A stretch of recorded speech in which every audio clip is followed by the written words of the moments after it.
development with no one left behind.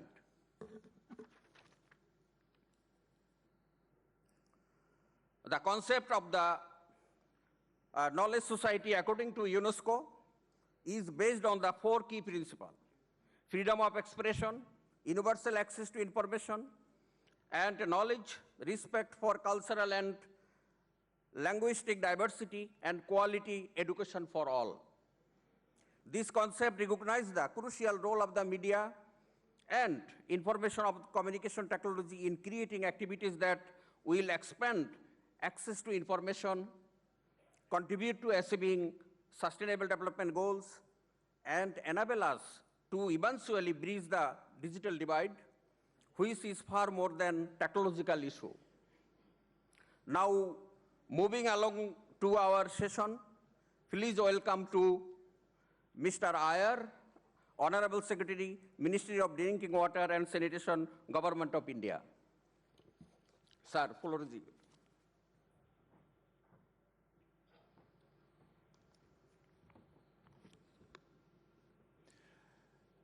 Good afternoon.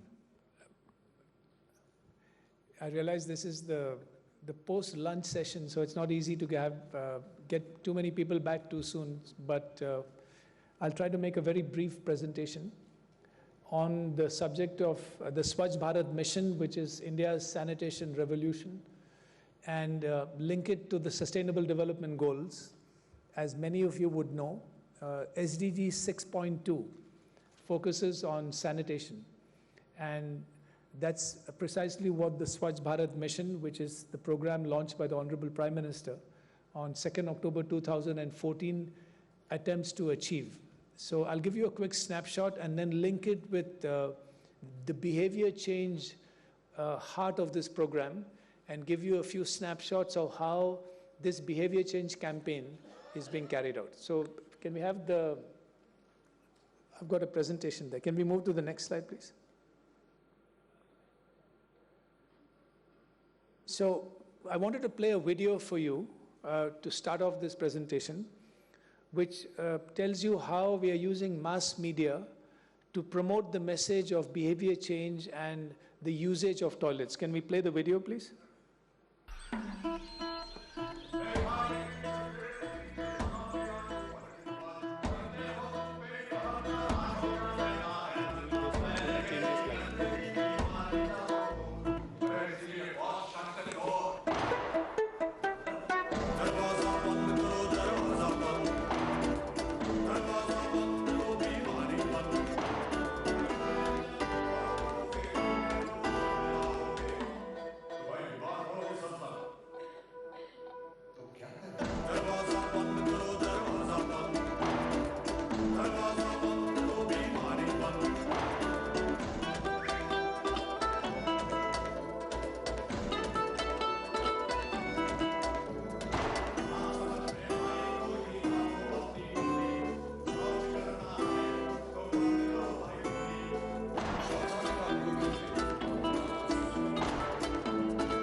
So that was just a snapshot of how the Ministry of Drinking Water and Sanitation, I'm the secretary there, is using mass media to promote this huge program.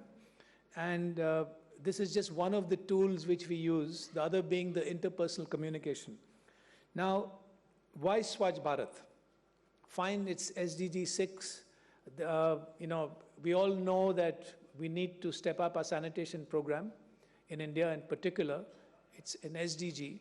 But let's come to some of the reasons which are more hard-hitting and which make a lot more direct, intuitive sense of why is sanitation important.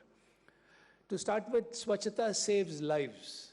And there's evidence on an international basis on how diarrhea kills over 1 lakh children every year, typically below the age of 5. This is UNICEF's figures. And it's quite dramatic if you think of it as the equivalent of a jumbo jet crashing daily. We don't think of it that way, but sanitation can help to prevent diarrhea. So that's one very good reason to do it. It improves nutrition and productivity. In India, about 38% of our kids are stunted.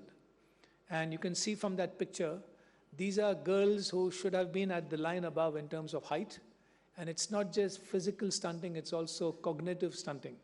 So the lack of sanitation it's a significant factor in childhood stunting. It's got a direct impact on the productivity of our workforce to leverage our democratic dividend. Again, and this we all know, we see a lot of stories in the newspapers in India. It's directly impacting positively the security and dignity of women. And increasingly, you can see this cartoon from Sudhir Dar. We've used this also as a means of communication. How there are many women in rural India now whose families will not allow them to get married unless their husbands have toilets in their houses. So that's another very, very important reason for sanitation. It earns money for the family. A study done by UNICEF about 6 months ago found that in an open defecation-free village, a household can save up to 50,000 rupees a year. That's a lot of money in avoided medical costs, in time savings, in real estate value going up. So, and at a macro level, a study by the World Bank in 2006, as far back as that, found that the lack of sanitation costs India over 6% of its GDP. So there's an economic impact of sanitation as well. And of course, what we know already is good for health. This was a study done by the Gates Foundation relatively recently, which found that in an open defecation-free district in India, the incidence of diarrhea, on stunting, on wasting were all significantly lower than the incidence of these diseases in a non-ODF district. So let me come to the story so far. I was just focusing a little bit on why is sanitation so important, something we intuitively know. So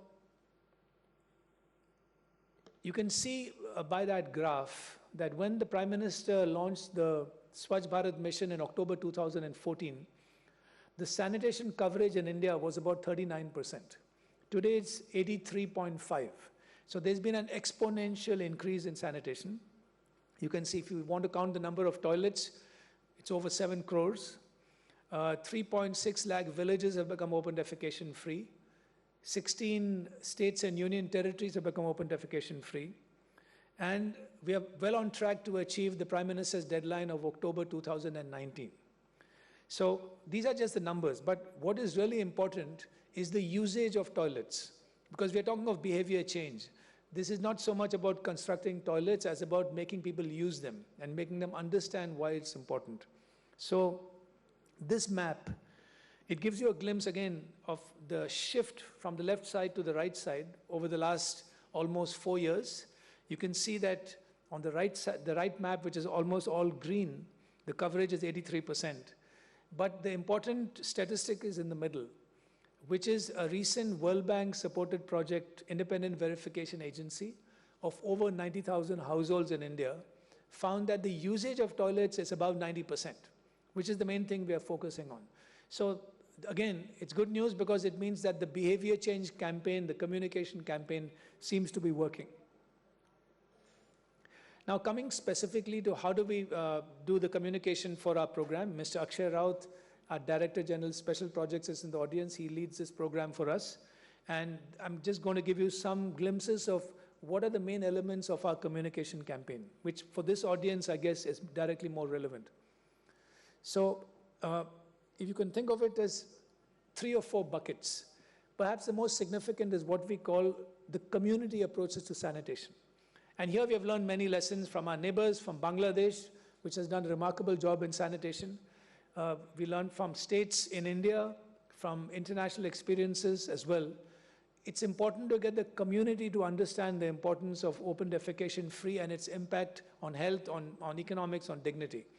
So that is triggered through a motivator, but it's the peer pressure and the unit is the village.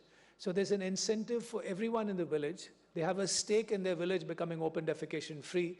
It's not only about an individual household getting a toilet.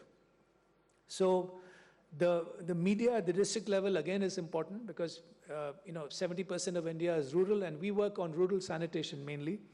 So you can see at a district level, at a state level, and then finally at the national level. The clip you saw of Mr. Amitabh Bachchan doing Darwaza Band is a national campaign which has been going on for over a year. And it's been quite effective so far in terms of triggering behavior change. and finally making it a Jan Andolan. Our Prime Minister has repeatedly been focusing on how can we make this program and other programs a Jan Andolan, a people's movement. And that's what this program is meant to be. How do we convert this not into a government-run program, but into a true people's movement? These are some glimpses of how the community approach to sanitation is done. This is what we call triggering behavior change. The word trigger now has become commonplace in behavior changes to sanitation across India. So that person in the middle is a motivator. We call that person a Swachhagrahi. Borrowing from Gandhiji's word Satyagraha, the Prime Minister coined the term from Satyagraha to Swachhagraha. That's the grassroots level motivator who's given an intensive training in community approaches to sanitation and then gathers the community, makes them, there's village mapping going on. They try to understand which are the spots where people defecate in the open and make people understand the importance of having a toilet and using it to prevent disease and to prevent other adverse effects of the lack of sanitation. So this is a process which is followed, and that person in the middle is the person who really facilitates and triggers behavior change. So at the district level or the Gram Panchayat level, there's a whole series of activities which go on. It could be one step above at the block level. You can see paintings, hoardings. If you go to rural India, you'll see a revolution going on. And we also use school children. Last year, we had over 30 million school children in India who were drawing paintings on the theme of sanitation. So that's another means of using school kids to spread the word of sanitation. We showed you a clip of Darwaza Band, which means shut the door on open defecation. And that's our brand ambassador, Ms. Amitabh Bachchan, has been leading this for us. So we do this on TV, in newspaper ads, and outdoor hoardings. It percolates all the way down. It's translated into local languages, and this has been quite an effective campaign so far. Now, finally, and perhaps most importantly, how do you mobilize a Jan Andolan, which in Hindi means a people's movement? And this program has already taken on the shape of a people's movement.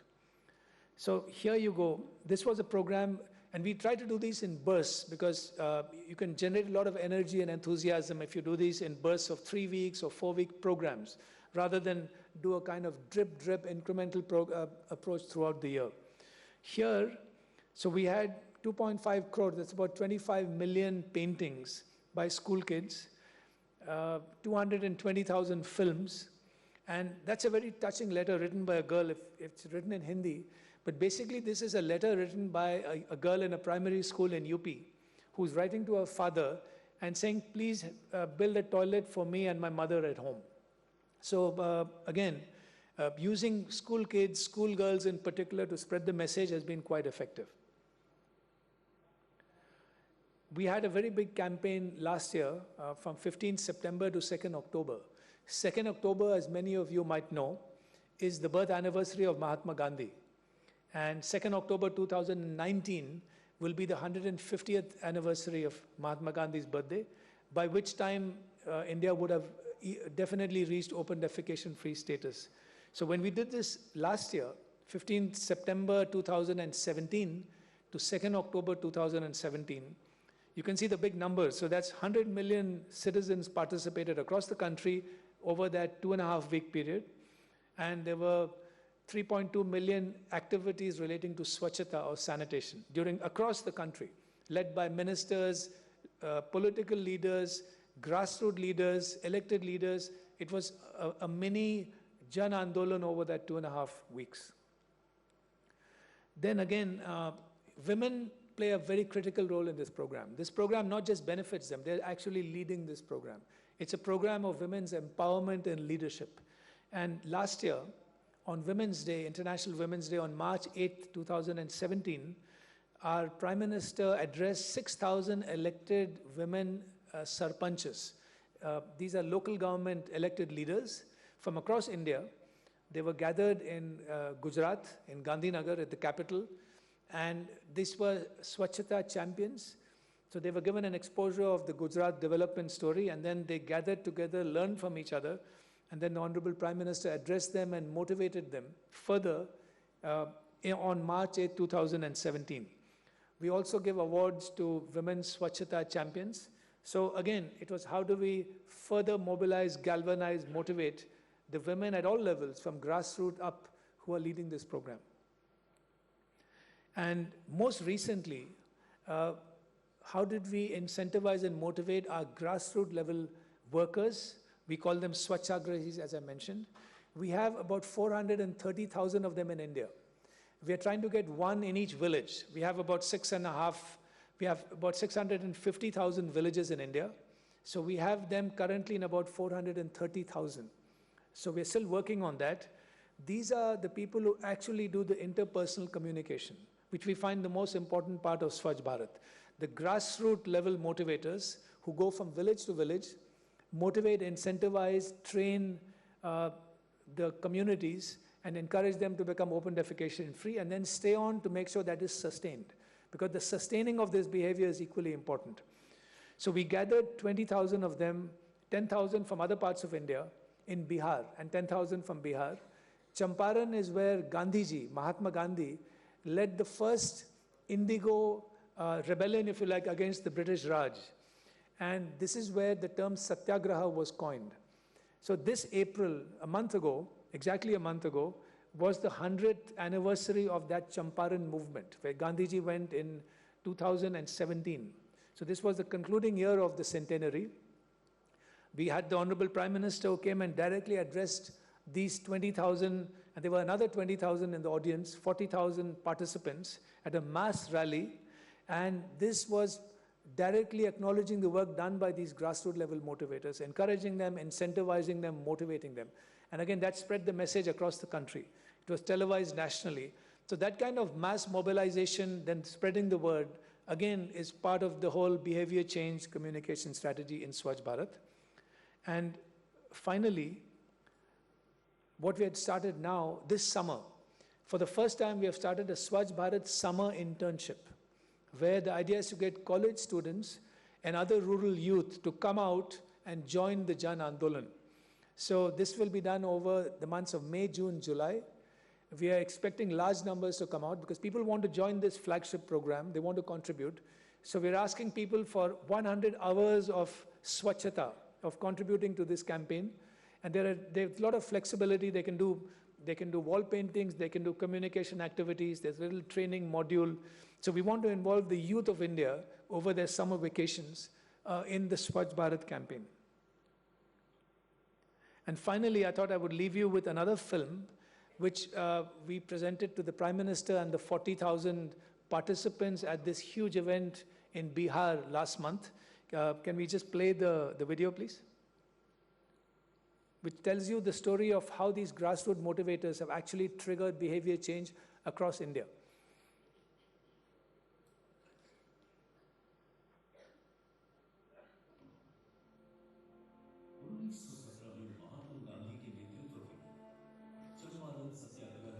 स्वाधीनता की लड़ाई को एक नई रफ्तार दी। आज 100 साल बाद प्रधानमंत्री श्री नरेंद्र मोदी के नेतृत्व में 2019 तक स्वच्छ भारत के सपने को साकार करने की जंग भी कुछ इसी जज्बे से लड़ी जा रही है। इस आंदोलन को देश के प्रधानमंत्री ने स्वच्छाग्रह का नाम दिया और आंदोलन के कार्यकर्ताओं को स्वच्छाग्रही कहा। वो लोग जो अपने क्षेत्र में स्वच्छता आंदोलन का नेतृत्व कर रहे हैं और खुली में शौच के प्रति लोगों का नजरिया बदल रहे हैं, स्वच्छ भारत मिशन के स्वच्छाग्रही।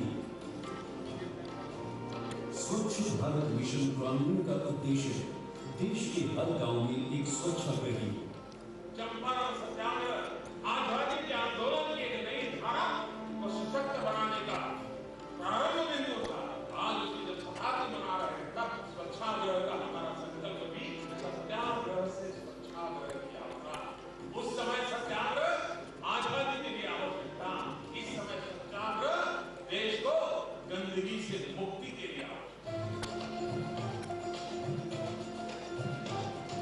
देशवासियों ने ये आह्वान गंभीरता से लिया और चल दिए स्वच्छाग्रह की राह पर। আমার গাঁও এই ক্ষেত্ৰত কিয় পিছ পৰিছে সেই কাৰণে মই প্রথম বিজ্ঞানী কমিটি গঠন কৰি এই কাৰ্যসূচী এতিয়া সম্পূৰ্ণ আমি প্ৰদান কৰিম। इस आंदोलन को अभूतपूर्व सफलता इन्हीं स्वच्छाग्रहियों के कारण मिल रही है, जो खुद से ही मुश्किल परिस्थितियों का सामना कर रहे हैं। शौचालय फक्त बाहेर बनावण्यासाठी योजना लपेली છે. ગામડામાં સખીમંડળની બહેનોને તાલીમ આપી શૌચાલય બનાવ્યા અને દિશાવિધિ કરી છે. लोगों तक जागरूकता फैलाने के लिए अपनाए गए तरीकों में भी बदलाव आ रहा है। हमने शौचालय का रोल मॉडल बनाया, गांव में जाकर के नुक्कड़ नाटक, गीत संगीत के माध्यम से महिलाओं को जोड़ा। इससे जो हम चाहते थे कि गांव में स्वच्छता का अलग जगह वो हमने जगा दिया और ये गांव हमारा स्वच्छ हो गया। कहीं ट्विन पिच कदम सजाई जा रही है, कहीं खुले में शौच की चक्रव्यूह से निकलने के लिए प्रेरित किया जा रहा है।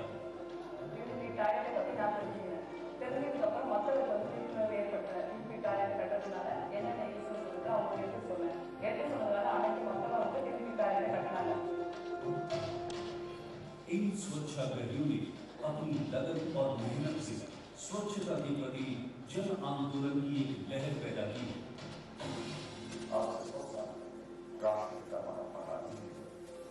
चंपारण से एक सत्याग्रह प्रारंभ किया 10 अप्रैल 2018 को उसी चंपारण की पावन भूमि से राष्ट्र की अर्धांजलि से बापू एक स्वच्छ भारत समर्पित करने का उन्हें प्रण करें जब हम चलेंगे तो अभियान।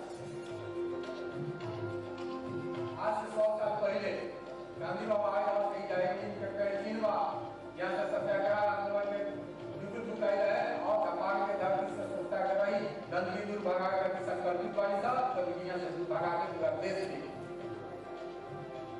अपने अनुभव को साझा करने और स्वच्छता का संदेश जन जन तक पहुंचाने के लिए सत्याग्रह की 100वीं सालगिरह के अवसर पर देश की कोने कोने से हजारों की संख्या में ये स्वच्छाग्रही बिहार राज्य के सभी जिलों में पहुंचे। स्वच्छ भारत मिशन का व्यवहार परिवर्तन का मिशन आज तक का सबसे प्रभावशाली आंदोलन सिद्ध हो रहा है।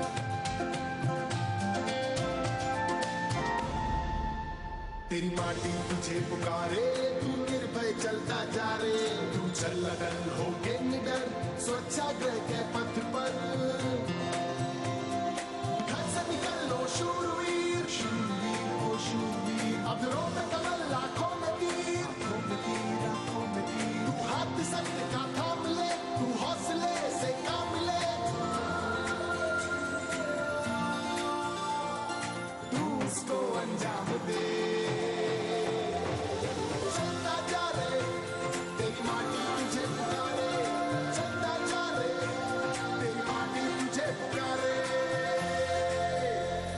Thank you very much.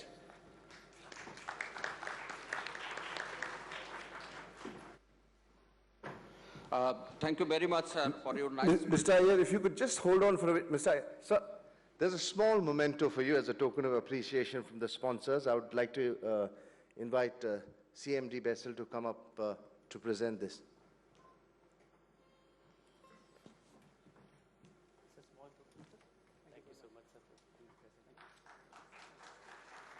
Yeah, I'm sorry, I've got to leave.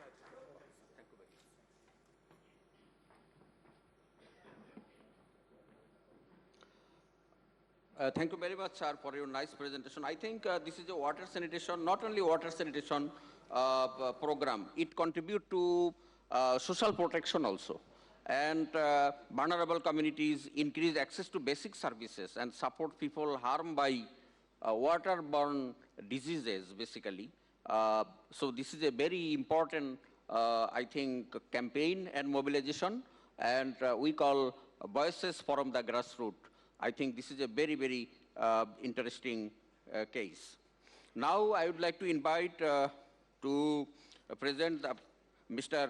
Jagannath Sharma, GM News and Current Affairs, Bhutan Broadcasting Services. Sir, microphone is yours.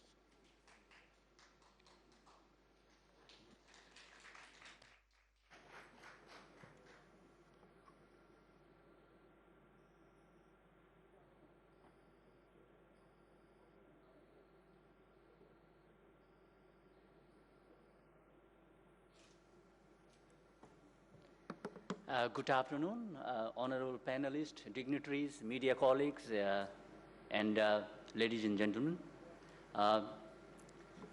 My name is Jagannath Sharma. I'm from Bhutan.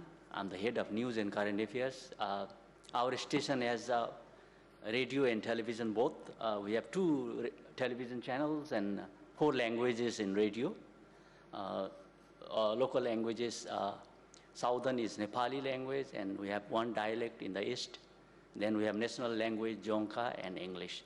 But for television, we have only national language and English. Okay. I'm here just to tell you how media could champion sustainable development or help create awareness and do impactful stories, and how we can really bring down poverty.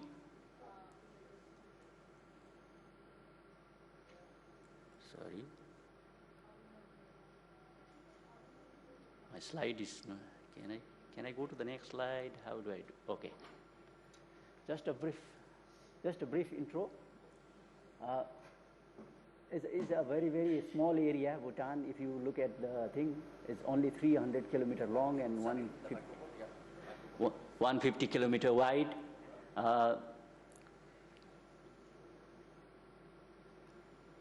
We have an area of only 46,500 kilometers. Sorry, I might. Okay, I'll be comfortable with you. Okay. Next slide, please. It's not going.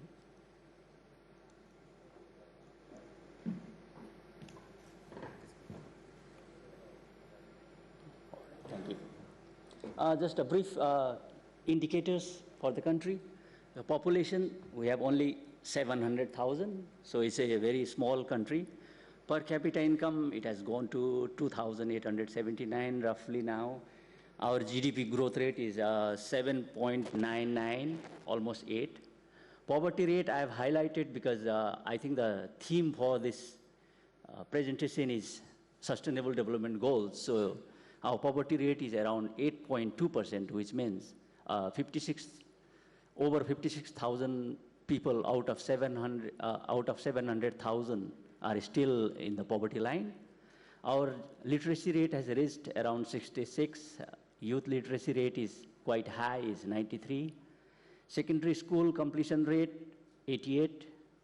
Household with TV connection is 70%. I didn't mention radio. I think our radio coverage is much more. It's almost 90%.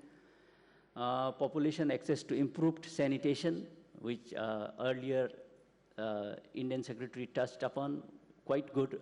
Ours is 92.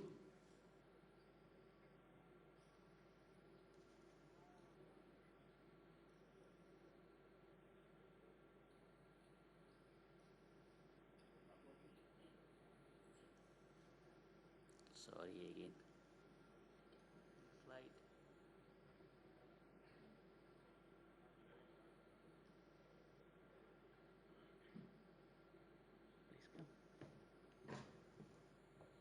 Want to go ahead, no?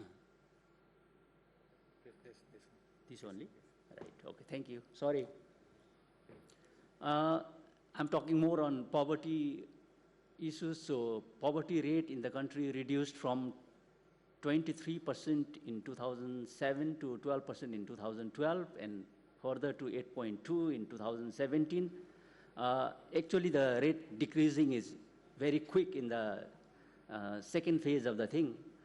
Second phase of the development plans, it has gone to 11.9 in 2017. However, the proportion of poor people in urban areas remained practically the same, about 2% between 2007 to 12, but significantly reduced to 0.7% in 2017. When we talk about poverty, I guess it's very important to define poverty in a very proper manner. I think poverty is a very multi-dimensional issue, I guess, and that's the role of media, I guess, to explain to people or create awareness what is poverty. That's what we are doing in Bhutan. even the National Statistics Bureau and media, we are working together and trying to define poverty properly. Poverty is usually defined as a lack of money, but there is more to it. In other words, which I already meant, more than lack of income. A poor person can suffer from multi-disadvantages sometimes. And that would be good to talk because Bhutan also believes in a philosophy called gross national happiness. That is the development philosophy. So I guess we'll have to look at poverty and define poverty properly.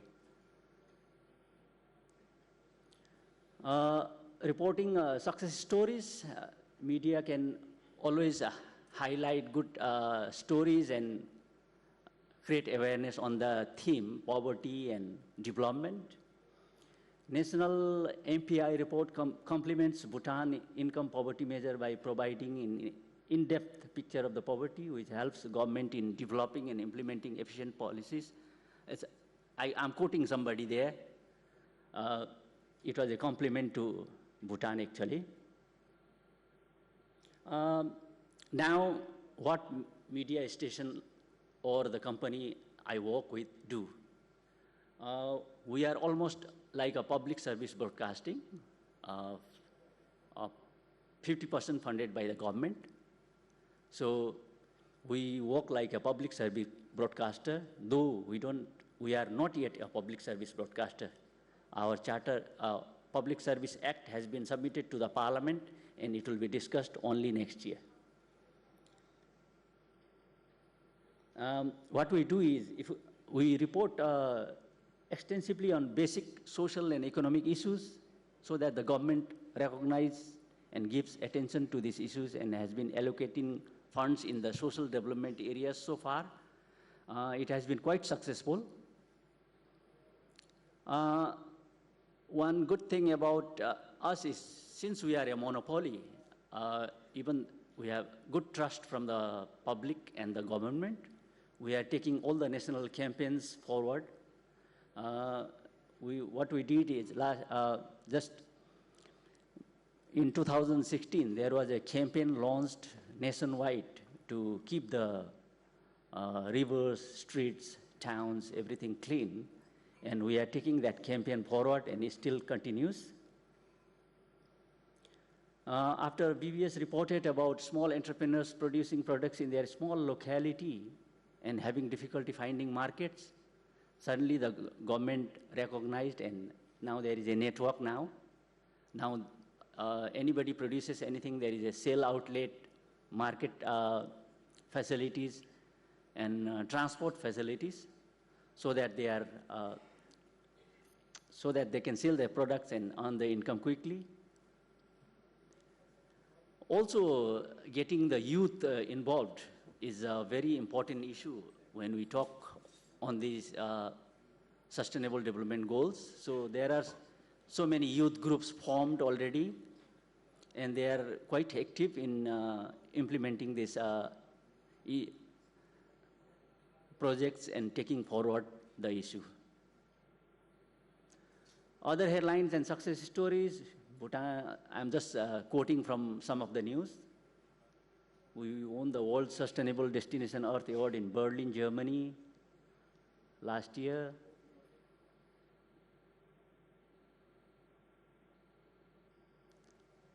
That's the picture of Berlin. Okay, in the end, I would like to really thank AIBD for taking this theme forward.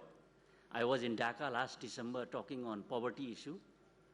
I would like to thank the Ministry of Information Broadcasting India and AIBD once again, and all the organizers involved. Thank you. Thank you very much for your nice presentation.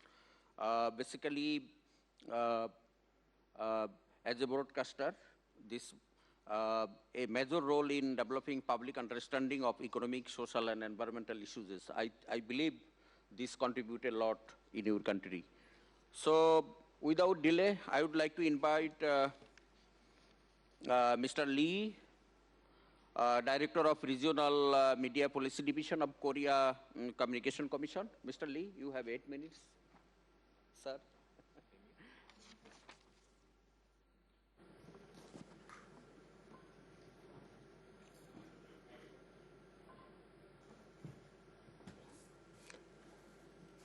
Good afternoon, ladies and gentlemen. I'm Dong-Seok Lee, Director of Broadcasting Policy Bureau of Korea Communications Commission. In this day and age of an intelligent information society, media has become a core component that determines the quality of life when it comes to aspects such as communications, acquiring knowledge, and establishing a relationship network, recently resulting in the increasing necessity for media education. Today, I would like to share the details of promotional policies for Korean viewers' rights and its success. First of all, I would like to introduce Korea Communications Commission, also known as KCC. It exists as a government entity that actively maintains pace with the development of the fusion technology of broadcasting and telecommunications, while securing both impartiality and public interest of broadcasting content and follow regulations for the overall contents of broadcasting and telecommunications. KCC takes strides toward ensuring the progressive improvement of the accessibility and convenience of broadcasting and telecommunication use, while putting its greatest emphasis on the implementation of public responsibility and protecting the rights of viewers. The KCC formulates its policies in order to promote viewers' rights, and the Community Media Foundation conducts business operations in accordance with those very policies. Through the mutual interaction of the KCC and the Community Media Foundation, viewers are rewarded with more convenient access to media activity. The primary objective of the KCC is to provide policy and legislation for the promotion of viewers' rights and the establishment and fiscal support of community media centers. The Community Media Foundation currently operates as a practitioner of viewers' rights promotional activities. Further details will be provided on the next pages. The Community Media Foundation supports community media and rent broadcasting facilities and equipment free of charge to promote the active broadcasting participation of viewers. The foundation carries out media education at community media centers across the country for viewers to use and understand media properly. In addition, operations focus upon the creation of fair media environment that includes viewer-based monitoring of the broadcasting market. Efforts are also continuously made to ensure broadcasting accessibility for the visually and hearing impaired, the elderly, multicultural families, and other underprivileged groups. Now, here is the explanation regarding community media centers. Community media centers, or CMC, are on-site organizations in affiliation with the Community Media Foundation, having a core infrastructure grounded in the promotion of viewers' rights, working to prevent the alienation of viewers, while also ensuring the enjoyment of media use. The Korean government has been establishing CMCs around the country since 2005. As of 2018, there are a total of 7 CMCs, all working to promote viewers' rights through various projects such as providing media education and hands-on experience for all ages and improving upon the media environment to make it more viewer-friendly. Building one center requires a building with a gross area of more than 2,500 square meters, more than $5 billion for broadcasting facilities and equipment, and more than $1.2 billion for building maintenance. Around 80,000 users visit each center every year while participating in various free media education classes. Centers are seeing a gradual rising trend in the number of users as well. In order to enable easier viewer participation, CMCs conduct media education for the proper understanding, use, and production of media content, while supporting the broadcasting of viewer-produced television and radio contents and the production of broadcasting for impaired viewers. Free rental of various broadcasting facilities and equipment is also available. Each center is equipped with state-of-art studios, recording rooms, and single-person media production rooms. There are cameras that are friendly for the lesser experienced and the filming equipment for intermediate and advanced users. as well as lighting acoustic equipment. All facilities and equipment are provided free of charge. Next, I would like to provide an explanation of aspects regarding our primary objective of promoting viewers' rights. The first is media education. Following the rise of the media's social influence, media education is becoming more important. Media education consists of social media education and school media education. School media education provides broadcasting production and hands-on education, also including production using VR technology and smartphones to help promote group and volunteer activity at both the primary and secondary school levels. Social media education operating through CMCs and geared toward teenagers, the elderly, stay-at-home mothers, the impaired, and more, provides hands-on experience with producing media and classes for the proper understanding and the use of media itself. In addition, each center has been running education programs for single production broadcast content. The second is supporting viewer public access. KCC operates the Viewers' Rights Protection Committee in order to collect viewers' opinions and deliberate regarding resolutions for complaints.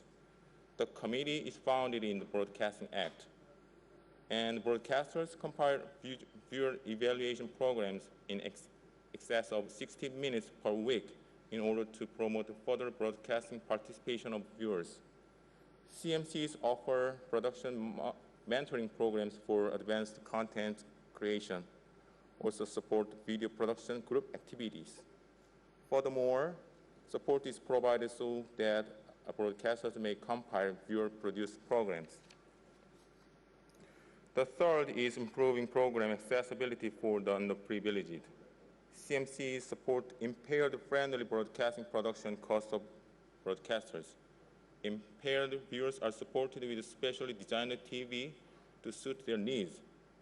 As of 2017, there are 520,000 visually hearing impaired, while among them, 160,000 televisions have been distributed as much as 31%. Visually impaired viewers are provided on-screen interpretation, and hearing impaired are able to benefit from closed captioning services. Viewers can freely adjust the size and position of the interpretation thanks to the Smart Sign Language program developed by KCC. With the fostering of production technicians for impaired-friendly broadcasting, we aim to create a nationwide broadcasting platform that promotes an impartial and fair media environment for all viewers. I have been explaining about Korea's primary policy regarding the promotion of viewers' rights. And now, I would like to share the successes we have gained through the implementation of such policy. The increase of broadcasting production facilities and the rental of equipment for viewers means the increase of Polish beneficiaries. In fact, the total number of renters surpassed approximately 20,000 when compared to that of 2016. Viewer-based broadcasting production, making activities and participation in broadcasting brought about a rise in public access, resulting in a total of around over 400 viewer-participated programs in comparison with 2016. Expanding upon the scale of production support for impaired-friendly broadcasting, while increasing the distribution rate of television for the hearing and visually impaired, has provided a means of social communication through media for the underprivileged that are often neglected when it comes to media accessibility. Lastly, our primary objectives for this year are as follows. First, plans are on the way to create the CMCs in each of the satellite cities nationwide, establishing 17 centers by 2022 for enhancing the communication of viewers and expanding broadcasting participation. 2018 will witness the opening of the 8th CMC. Second, for those who may have difficulty in visiting a center due to geographical location or other reasons, we will construct a media sharing bus equipped with mobile broadcasting facilities, including news studios, hands-on booths, and other integrated filming editing equipment. Community media education programs are also in the works for neighborhood residents to directly operate lifestyle media broadcasting that describe the daily lives of members within the community. On a closing note, we will hold an international conference regarding media education for intergovernmental cooperation in the Asia-Pacific region this coming October. This meeting will explain about viewers' rights promotional policy for both Korean and other Asian country-based viewers while sharing its success. In turn, we ask for your continued interest and support for upcoming event. Thank you very much for your time. Thank you, Mr. Lee. Without delay, we would like to invite Dr. Basu.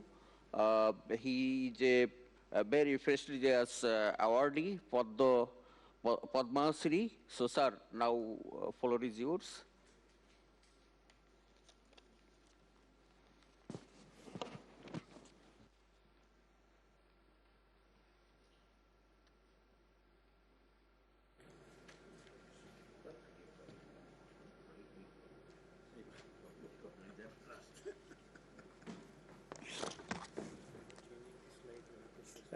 Thank you.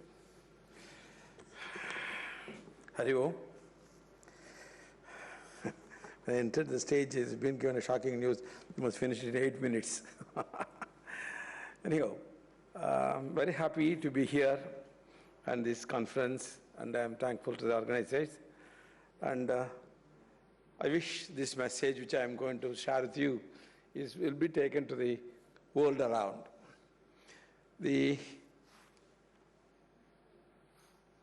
Yes, this year, our country is going to host Environmental Day, and the topic is Beat Plastic Pollution. Now we have developed a technology for that, and for this technology, I have been awarded Padma Shri this year, and the award is only for the technology because it is for the socially relevant work. According to this technology, the plastic which is available in India is insufficient for various uses. Now, this technology actually was offered for $300 million by states.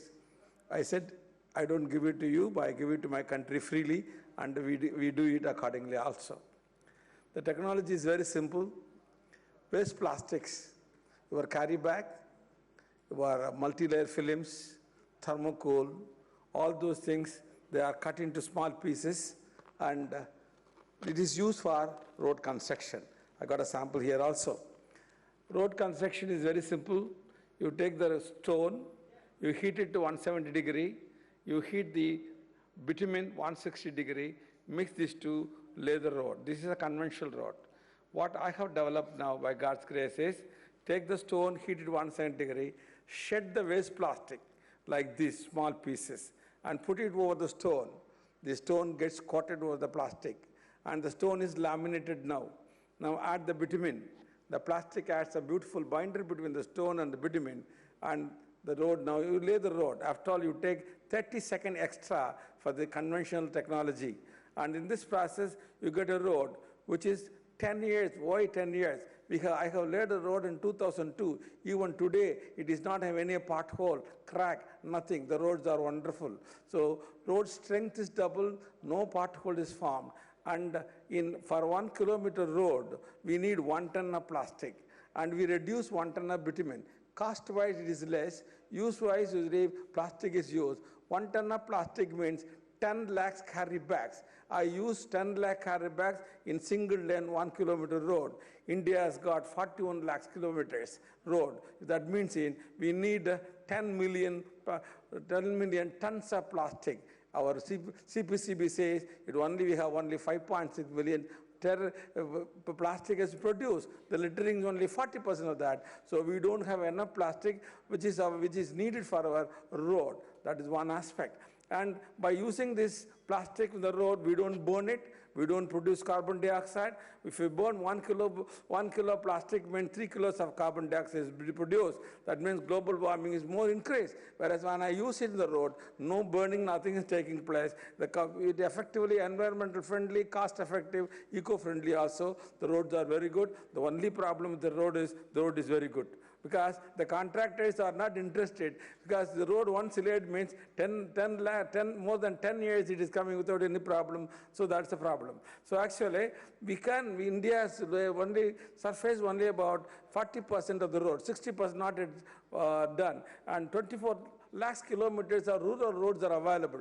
You can convert all of them and make India a better India, smart India, that's what. In addition to that, we have developed another product called Plastone. This is, I have got a sample here. This is made up of only stone and plastic, nothing else. This contains about 40% of plastic and 60% of stone. This can withstand 300 tons load, and this is 10 times stronger than concrete, made up of, under Swachh Bharat, Make in India. This is only waste material, contains only waste material, and this can be used for canal lining and pathway blocking, and now we have developed sanitary or toilet, and we are using blocks made out of this material 2 by 1, and the toilet we can construct it in 1 hour, and the cost comes about 10,000 rupees, and in our current budget we have 2 crores of toilet to be constructed in the current budget, central government. If that is true, we need another 10 million tons of plastic. We have road for 10 million, this is 10 million, and we have got only 4 million plastic. So no problem with this plastic. We can beat the plastic pollution, because plastic is also, I call it plastic is a poor man's friend. If you go to common man, go to poor man's house, you have a bucket in plastic, you have every material in the standard of living is plastic. We cannot ban it. Even on your table, you see all your water bottles is plastic. How can you overcome that? This contains 3 bottles inside, and Plastone contains 3 bottles. Therefore, we can very easily solve the problem of plastic. No more problem. And we have also developed technique now using the waste plastic, cold process, where you can lay the road at room temperature, and we can also lay the road at 0 degree. I was invited to Philadelphia, and they wanted to have a road, because during the winter the road is completely spoiled. Now we have developed a technique using the same plastic. A road can be at 0 degree, works very well. So this being the just summary of that. Now let me try to go to the slides if I afford. Probably it may. My guru, and this is an award which I got, Padma Shri Award recently, and I've been given a lot of other awards also. And recently, mass media is responsible for taking it to a very great height, and I was given patent, and how coding has been done, patent has been done. I had a very interesting talk with the Prime Minister. He said, I know as the technology, we are interested in wanting. When I was awarded the Padma Shri, he was able to mention the name and then say about that. And then, so what we need is, we need to have fighting the plastic pollution on the Greenathon. We must think, it is only individual. We use plastic, but we don't have a good garbage culture. Let us try to develop a garbage culture, the problem is solved. No problem, double bin system is necessary, and garbage culture is necessary. And so man is the only being disturbing the nature. And we have appropriate technology. Morning I was hearing so many things, high technology. This is not the very simple technology, coat the plastic or the stone, load the rail. So automatic simple technology, but this saves nearly 20,000 crores of rupees for a year with respect to maintenance of the road itself. So very simple technology, very useful for the country. So this is, I don't want to talk much about that, because our industry produces, market it, forget it. Domestic people uses it, forget it.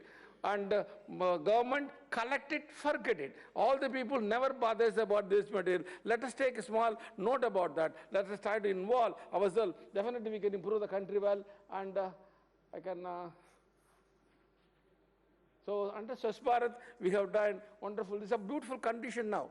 Now, when I started the work in 2002, there was no Swachh Bharat. Now we have Swachh Bharat, which helps me to get the waste material effectively, and the ladies' work group is very helpful. Therefore, very conducive atmosphere available now in the country to establish the technology, and we do this way. In the institute, industry, society, join together to do this work, and we do this work very well. So what we need is only rethinking. I have done a lot of work in this direction. Only thing is rethink is important. I don't say innovation, I say innovation. India needs in its own way innovation. We have developed. India is a poor country. We have our own method of developing certain things, and appropriate technology important. And environment friendly, economically viable, socially useful material. I'll go. These are all various work I have done, and littering available is only 2.2 million, and what we need is more. I don't want to say much about those things. So problems, plastic road, plastone, other products solve the problem. So we have, I just give the technology only now here. The roads are very good. Marshall stability value normal is supposed to be 1,000, whereas the plastic coated gives 2,500. That means 2.5 times stronger the road. It can withstand heavy load traffic also. In that respect, is very great. And no pothole formation. See, the coated stone is like that, and it improves its characteristic, and the technology is very simple. And you have roads improvement. There is the quality of the roads very much improved. The use of the plastic is very important, and we don't segregate. We use all cities. One day, what I need is a dry plastic only. We can take all varieties of plastic to put together. So it's very simple technology. And performance-wise, it's approved by Central Pollution Control Board, and CRR has approved it, and IRC coating has come, so no more problem. And India already laid 1 lakh kilometers in all the states. We are now laying plastic road, more than 1 lakh, and Nehru Yojana department is doing, and in the Environment Forest Department is also doing this work. So already is going on, and only promotion is more important. That's why I say the media has taken more important this factor, cost factor less. And I told you, India has got 45 lakhs kilometers, 45 lakhs kilometers. If all of them convert in plastic road, we don't have enough plastic. We have to import waste plastic from other countries. And see the cost factor I'm just giving here. And this has been approved. Government notifications come. I had a talk with the Prime Minister, and immediately I had a talk on October 2nd. November 9th, I got a notification. Here further, only plastic roads should be laid. So that was the swiftness the government is working also. So we have international interactions going on, and we have other process also. We have developed scrap. Yeah, already existing material can be scrapped out, recoated, and then give it and lay the road. That road becomes 50% cost of the original cost only. Cheap road, much better in that respect. So this is a cold process, and plastone. And using the plastone, you don't use no sand, no water, no bitumen, no cement, and use of plastic 45%, and load bearing 300 road, and carbon dioxide consumption, nothing is there, and this can be used for so many purposes: pathway blocks, paver blocks, water canal lining, compound walls, etc. And the various raw material, all solid waste is used. I use granite, I use limestone, I have ceramics, I use the concrete debris, all waste materials, I use as raw material for this purpose and being effectively used. And this is the toilet we have developed now. This costs only just 10,000 rupees for us. Just 1 hour we can construct the whole thing. So very, very simple technology, and it is used only waste materials being used and developed this way. And approximate cost I have given here, construction wise I have given, and for this we need 10 million tons of plastic, which is not available in India. Therefore, there is no problem with respect to that. I'm just giving an idea about that. So, the other technology we have developed in the process, we have developed roofing material, we have developed e-waste plastic, e-waste plastic, we have converted into polymer material, bitumen variety, and this being used. And this big discussion going on in this direction also, and therefore we have developed petrol also, petroleum products also from the waste plastic, And now not only I have been given an award of Padma Shri, my center has been developed into Environmental Information Center for Waste Plastic Management that has been acknowledged now. So recognition is going on in different directions. So very simple thinking, very simple work. But only thing is, we have to care less and cared less. This is only slogan which I would say. We care less about ourselves. We care less about our environment. Let us try to understand our environment is more important. We need to we use, see, the simple ballpoint refill alone comes 1 lakh tons per year. Means we throw the roadside. Let us not develop that habit. Let us try to source it, and resource it becomes a resource, and therefore it is wonderful material, and we are going to have a wonderful road, and the traffic becomes very important. Therefore, I feel now we have, I was invited for the conference at Cochin for sea debris. After all, sea debris is nothing but land debris only. It goes to the sea, and every sea living animals are eating this, and then they have all the problem. So again, the same problem is only our problem. We only throw the plastic on the road, on the beach, and it's going to the sea. Therefore, the problem is only with us. It is not the plastic. Let us say, plastic is a poor man's friend. Let us take in this process. Let us involve in the process, and let us try to project this idea and make the life much better. Thank you very much, because I don't want to go into all the details. Anyhow, I want to convey the most important message. I hope I have conveyed, and Smart India is possible, everything is possible. So what I do is, I go to the schools, talk to the students, and ask the students to bring the plastic from home to the school, and in essence they collect it. In Madurai alone, 35,000 students are collecting the plastic and giving it. Like that, we can use this. There is garbage culture has to be properly defined and to be properly done. If that is done, problem of plastic is totally solved. There is no problem. We get a better environment only. Thank you, Murshid. I'm finished. So don't see, this is a slogan given by an auto driver. Don't throw plastic on road.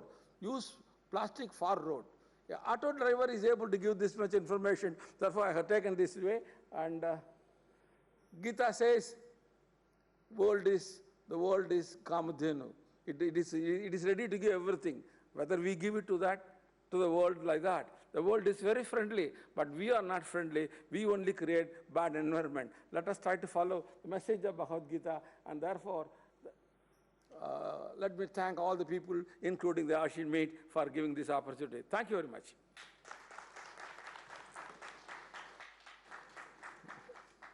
But anybody interested, you can come and see the samples too.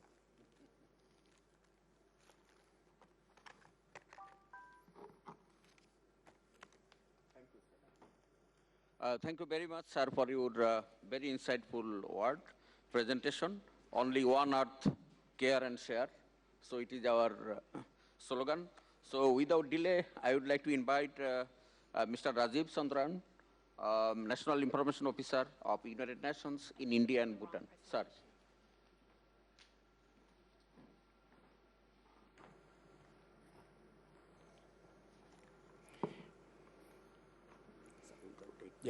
Yeah, perfect. Thank you.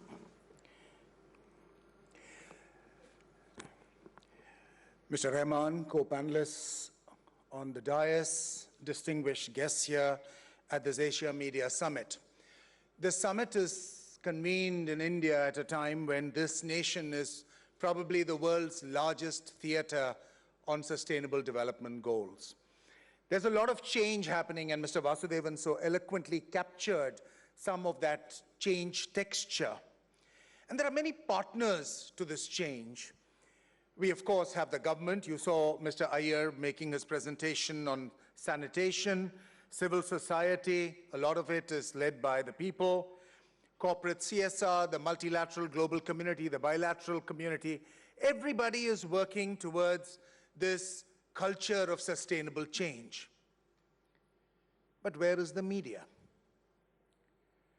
I know Mr. Vasudevan said that the media had supported him, but if you look in the main, the national media really does not give development the framework and support that it needs. And I think this, coming from the United Nations, to me, is a big concern.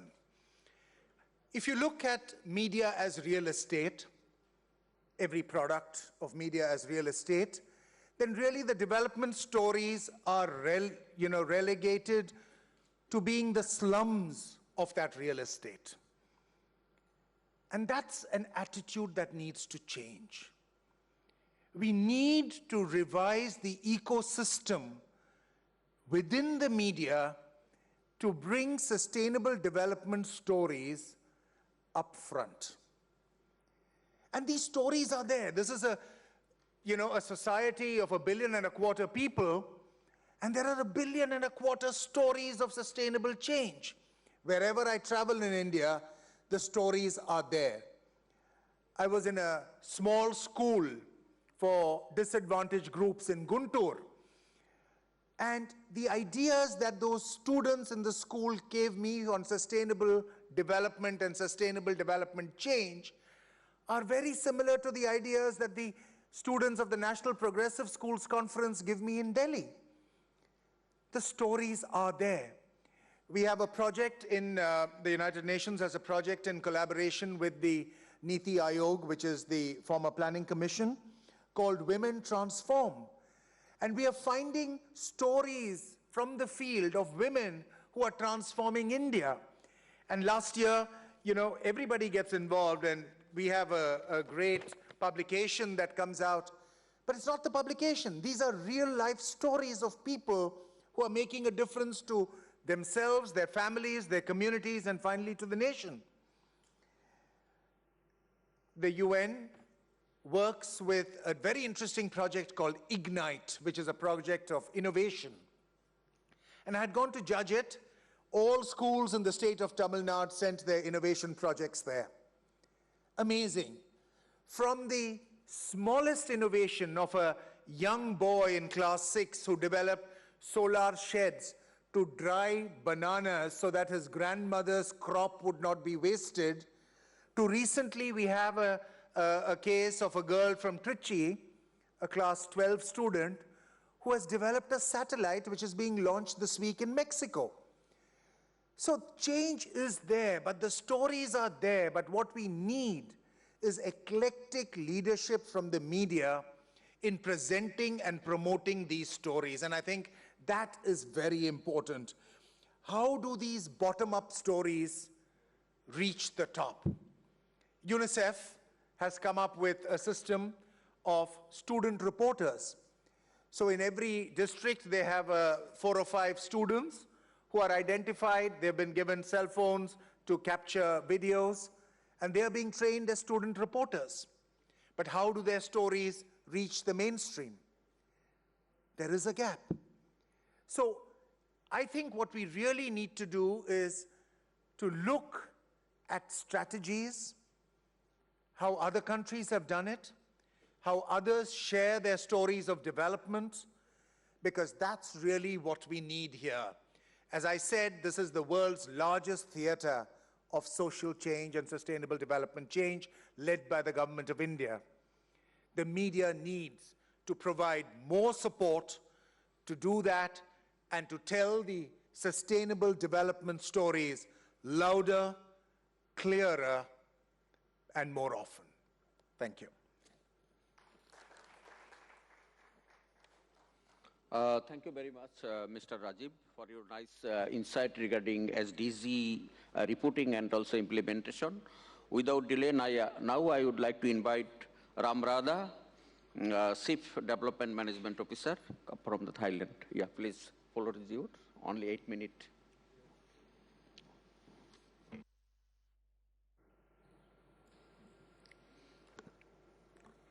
Could I have the clicker, please?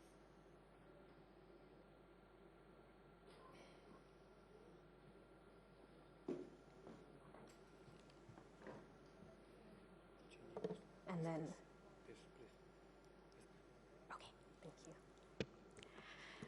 Good afternoon, Excellencies, ladies and gentlemen. I'm very honored to be here at this important gathering with you today. I'd like to thank especially the AIBD, who has kindly invited the Mafalung Foundation to be part of this event. Representatives from the AIBD BD visited the Doi Tung project at the end of last year, and so was hoping that we could share some some things that they saw there with all of you here. So I will try my best not to disappoint you, but it's rather difficult to talk about our 30-year journey in less than 10 minutes. So just to give you a quick introduction, I work for the Mafalong Foundation, which is a not-for-profit foundation based in Thailand, founded by the late Princess Mother of King Bhumibol of Thailand. And the mission of the foundation is to improve the livelihoods of marginalized communities and foster a harmonious coexistence between humans and the natural environment. So as most of you know, that in the 1960s, Thailand was the biggest opium cultivating country in the world. And through 30 years of integrated long-term efforts by the Thai government, guided by the royal family together with international organizations and civil society, we were able to improve the lives of ethnic minority communities in the highland and eliminate the problem of opium cultivation from the country. So what I will share with you is the journey, the 30-year journey of the Doi Tung Development Project, which was one of the projects which was part of those efforts.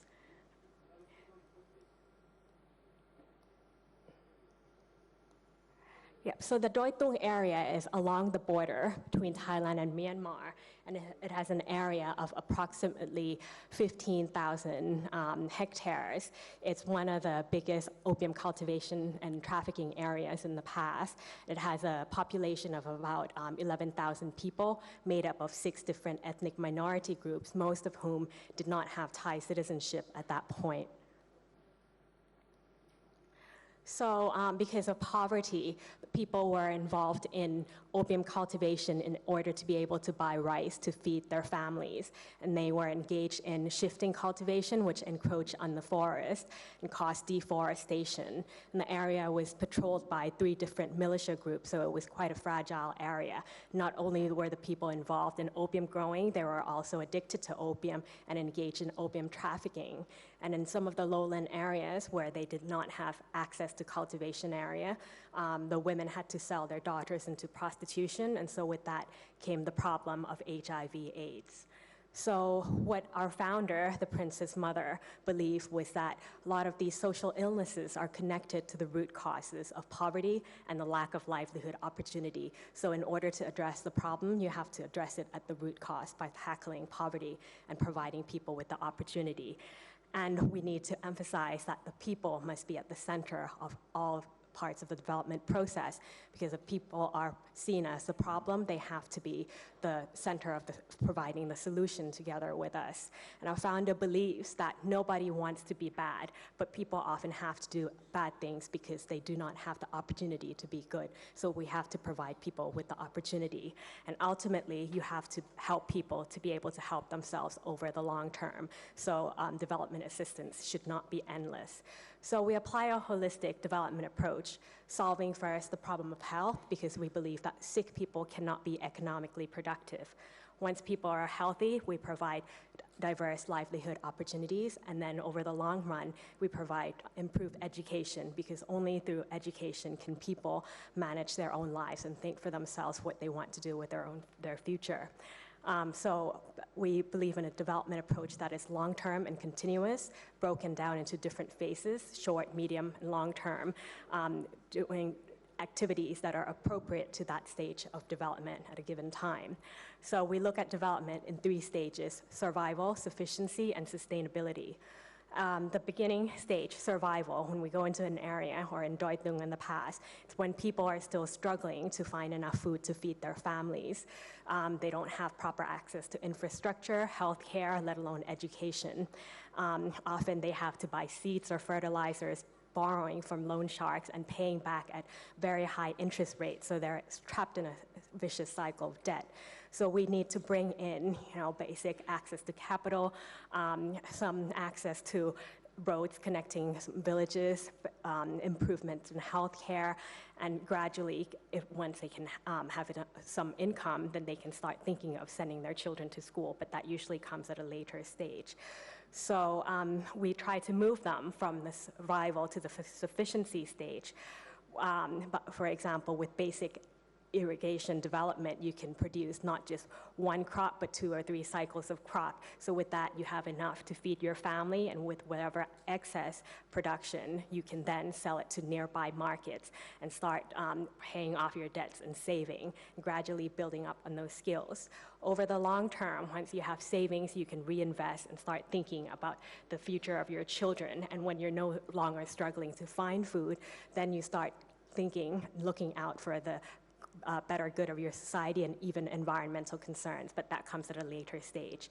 What we also emphasize very much is striking a balance between humans and nature, because if we conserve too much, people will starve. But if we don't conserve, then the environment will be depleted.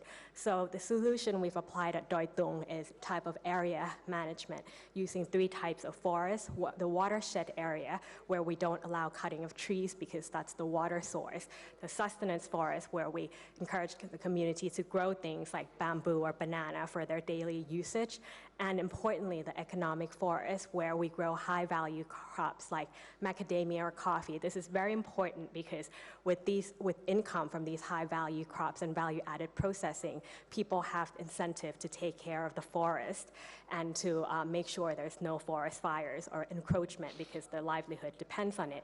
Another very important thing that we emphasize is value addition. Because of limited natural resources, we have to make sure that people earn as high income from these limited resources as possible. So if the community were to sell just coffee cherry beans, they would get less than $1 a kilo. But at Doi Tung, we process the beans, we brand them, and we sell them in our Doi Tung coffee stores, adding that value about 400 folds. The Mephalong Foundation operates as a social enterprise where the profits from our businesses go towards our social development activities. So we operate 4 types of businesses under the Doi Tung brand: foods, handicrafts, horticulture, and tourism. The reason we have 4 different businesses is to diversify risk, because in one year, if a business is not doing so well, then other businesses make up for it. And this way, we have diverse enough skills and capacity building for the population so that they don't have to be just involved in farming activities, but they can also engage in off-farm activities. So we learn from the people, see what skills they already have, build on the local wisdom. At the same time, bring in people to help with designing with market professionalism. We always apply a market-driven approach where the community should not just produce what they want to produce, but what there is market demand for. So Doi Tung now is recognized as one of the leading social enterprises in Thailand, where the Doi Tung Development Project is acknowledged by the UN as an example of successful alternative development project, and they gave us recognition that these products contribute to helping with drug and poverty problems in the world. So we continue to add on these efforts and work to forge international partnerships with IKEA, Muji, and other companies to constantly build on the capacity of the people and to constantly improve our standards. So given all that, how have the lives been transformed? From 30 years ago, when the people were opium growers and some of them were opium addicts, we've employed them immediately to work on reforestation. And we continue to add on the skills so that once they're more skilled, they work in the economic forest, or they become employees in the processing facilities, or work in our gardens where there are over 800,000 visitors a year. And once they are more skilled, they can, and have more savings, they can decide to go on and become their own entrepreneurs, sometimes starting their plant nurseries, handicraft stores, coffee businesses, etc. And now the children are better educated, so sometimes they're involved in government services, or they also go overseas to work. So in everything we do, we assess our work based on a the fundamental key performance indicator is what do the people get out of it. So these are some basic statistics. In Doi Tung 30 years ago, the people got, one person got less than $100 per person per year. Right now, per capita income is over $3,000 per person per year. and the Doitung businesses make about $150 million whose profits go back to social development activities, scholarships, environmental protection, etc. Socially, we've improved the education system by introducing Montessori schools, and in the past where people were highly illiterate, now most people are involved in secondary or university, post-university education. Environmentally, you can see that in 1988, half of the area was denuded, and we managed to reforest 50% of the project area, and we're only using about 20% for cultivation, and that's possible through our value-added initiatives. So this is one of the villages out of the 29 villages in the area 30 years ago, and that's the same village with the natural surroundings back. So I think these pictures illustrate the fulfillment of some of the SDGs, addressing how humans, economy, and the environment can live together, and they can live happy and dignified lives through this continuous process. So based on the Doitung experience, we've extended our lessons learned to help other communities in Thailand and also overseas. We work with all levels of stakeholders, being government, local, both central government, local government, as well as very closely with the community. So in all of these places, the principles are very similar, but we have to adapt them to suit the local circumstances. And I'm trying to hurry through this, but just to conclude, if I can share some things as takeaway from our 30-year journey, it's that everywhere we go, we need to provide people with a sense of security, belonging, and ownership. In the Doitung area, because we're not government, we cannot issue citizenship or land rights. But what we've recognized, we've given them informal land certificates, household registry, to recognize that the people belong in that area, and they're entitled to continuous development, this continuous development process. And they need to be part of that process. And we work together with the community to ensure that everything we do, we get at least 80% of the community to say yes to the process.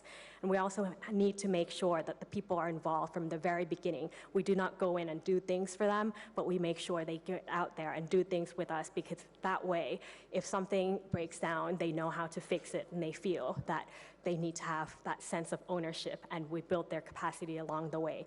This is our project in Afghanistan, where one of the guys, Najib on the far right, he started as a member of the Paravet, and then we gradually built his capacity to become the leader of that group. And over 6 years, he became the owner of the medicine shop supplying to that veterinary initiative.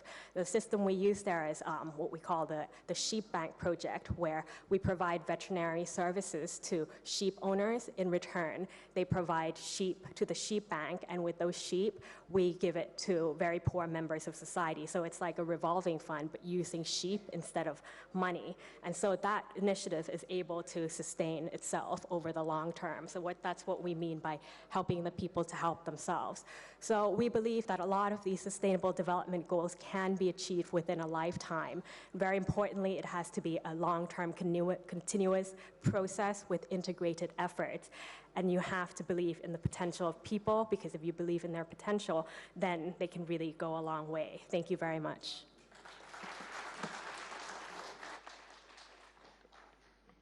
I apologize to all speakers for my weeping, because we have a very limited time. So without any delay, I would like to invite Dr. T.B. Ramchandranan, and BIS Coordinator, Center for Ecological Science, Indian Institute of Science. Thank you, sir. You have 8 minutes, sir. Well, good afternoon to everyone. In fact, when I was invited, I was told half an hour. When I landed in Delhi today morning, it became 20 minutes. Now it is, before it is too late, I'll try to finish my session. And also the next session is about storytelling. So what I thought is, if I start speaking about, if I start giving some stories, I can even venture into that session also. So now, my slides will come.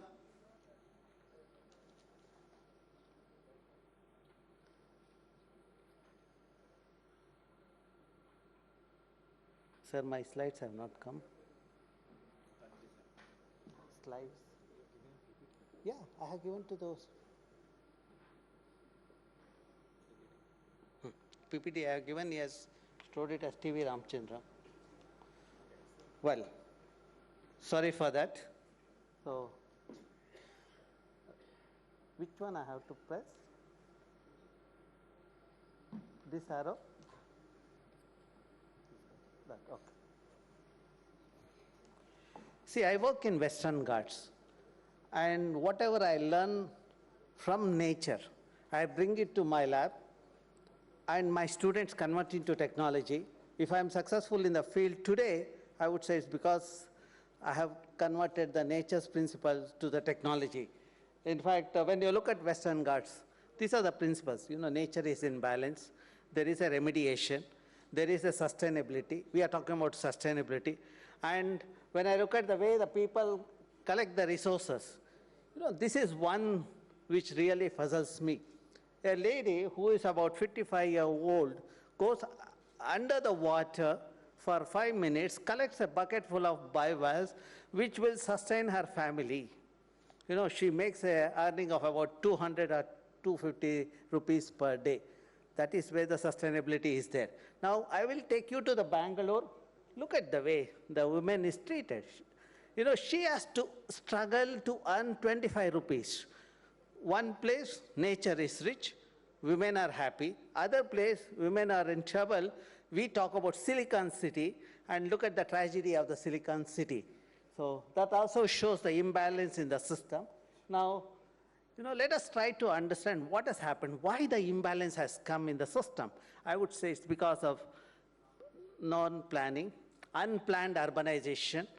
You know, everyone's objective agenda is to have everything in Bangalore loot, so that let us not worry about tomorrow. But what needs to be done also, I will talk about it. If Chairman allows, there are some solutions are there. I'm going to discuss about that. Now let us see how the Bangalore urbanizations happened. So there are technical things, I'll not get into the details of this. One you need to know is, in 1800, you know, Bangalore had an interconnected lake system. There were 1,452 water bodies, and the 80% was green cover. Because of that, we had a temperature of 14 to 16 degrees Celsius in summer. And today, we are 38 to 40 degrees Celsius. That is one of the achievements of the Bangaloreans. And second thing was, we had the temperature of 0 degrees in December, and we were growing apples. Today, the city has garbage and insensitive human beings. So now, let us look at what has happened to the Bangalore landscape. We have the remote sensing data to understand what is the kind of changes that has happened. If you look at 4 decades of the remote sensing data, you see the city, which was today 741 square kilometer, about 68% was under green in the 70s. Today, you see that 2016, 76% is under red. The green is the vegetation, the blue is water body, yellow is an open space. The city, which was a garden city, today we have lost that. And if this is continued, now that's where I wrote an article about enough is enough, let us decongest Bangalore. And of course, the media took it further, and it has become quite popular. I thank my media friends in Bangalore and at the other city capitals who have taken this research forward. So hoping that something will happen in the country. So now, if I see what is the situation in 2020, 93% of the landscape is going to be under building. And in 2025, see, 98% is going to be only buildings. There won't be the vegetation. You all know that we need oxygen for surviving in the city. The city will be deprived of oxygen. Already there is a shortage of water, and that's where I said Bangalore is dying. You know, we need to do it. The dead city became quite popular when I wrote that. So now, what are the solutions? There is a water scarcity. How to get out of that problem? I say that we need to do the rainwater harvesting. Second is the wastewater treatment, and have the mini forests in each ward and do the capacity building. You know, people in Bangalore can read and write, 85% literacy level. But if you look at environmental literacy, it's only 3.5%. That means 96% of the people do not know about the environmental issue. That is where the media has to contribute, and we need to sensitize the Bangaloreans and, of course, the other people in the other part of the India also. So now, when you look at the trees in Bangalore, we have 1.5 million trees for about 9.5 million people. That means for 7 to 8%, there's one tree. But for a healthy system, every person should have had 8 trees. Okay? Now, let's look at the lakes in Bangalore. That is, see, the lakes have been abused, polluted. You know, the sewage is being let into the water body. Industrial effluent is getting into the water body. And if you look at the pristine system, you see that when lake is in good condition, it gives us a fish, fodder, etc., to an extent of about rupees 10,000 per day per hectare. When we pollute it, it comes down to 20 rupees per day per hectare. That means the people who are in the immediate vicinity, the fishermen, the washerwomen, they are the ones who get affected because of we polluting the water body, and their livelihood is threatened because of that. Now, this is the situation in Bangalore. You see the froth, which indicates that there is a sewage contamination. You see the fire. Probably in the entire globe, my city is the only city which has shown the coexistence of water and fire. So that also shows how inefficient the system is. And of course, Lokayukta is trying to do his job, but still it's a long way to go. You know, now today, what is the solution? People come up with the insensible solution, you know, ad hoc approaches. They put the mesh to prevent the froth. What they have to do is ban the phosphate-based detergent. Instead of that, they want to do this kind of thing and treat the sewage. They do not do that. These are kind of ad hoc approach that has been implemented, and it is creating more and more problem. When I wrote an article saying that this is a foolish thing, the bureaucracy felt very bad about me. They said, anyway you are criticizing, no problem, we'll take it. And this will work, they said. But within a week, froth crossed over and then told the entire system, the Bangalore is still suffering. Okay? Now, the other implication of this is, you know, the water is contaminated. The 35% of Bangalorean or 40% of Bangalorean depend on the groundwater. Now, surrounding wells are all contaminated with the nitrate and the heavy metal. Nitrate is a carcinogen which gives the cancer, and heavy metal gives the kidney failure. Now, if you look at the fish that is grown in this lake, you see for every unit of pollutant getting into the water body, 1 million unit it get aggravated in the fish. So, and people grow vegetable in the downstream of these lakes, and when we analyze those samples of the vegetable, we see higher amount of heavy metals like copper, cadmium, chromium, etc. Today in Bangalore, the kidney failure has become a serious issue. What was 1 in 1 lakh about 10 years back, today it is 1 in 5,000. You know that today dialysis unit in each ward has become a requirement.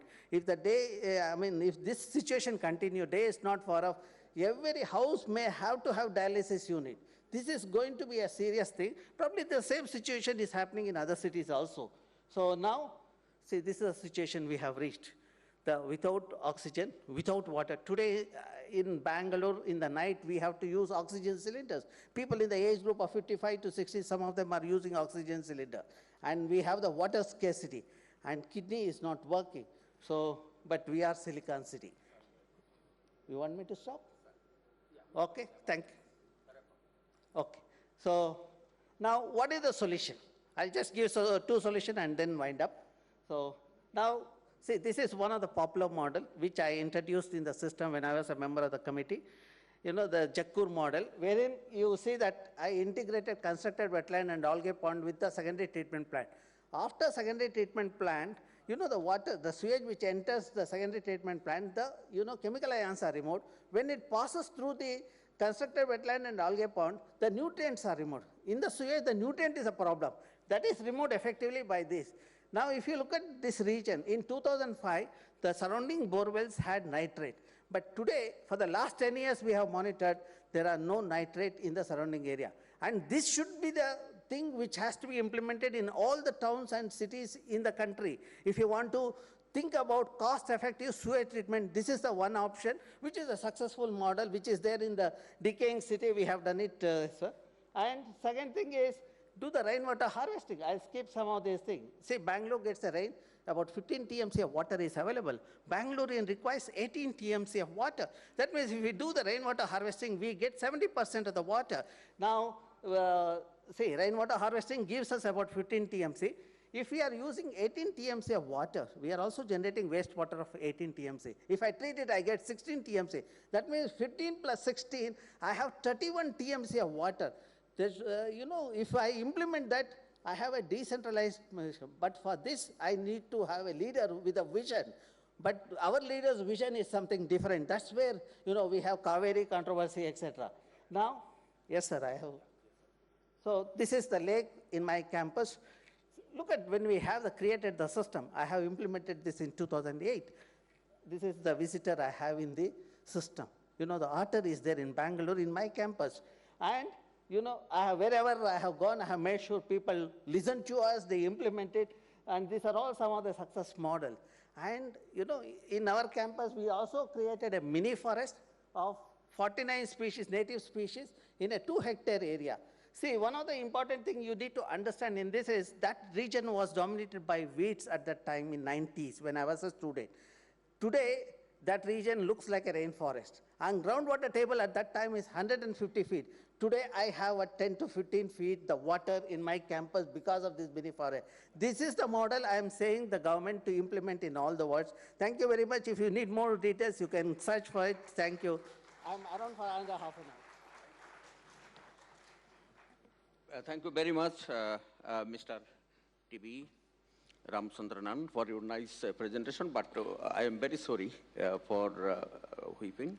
Basically, moderation is not a very popular job. With this, basically, we are not ready to open for the floor for question and answer. We have Alan Dew come from the FAO. I think within 1 minute, you can make your intervention.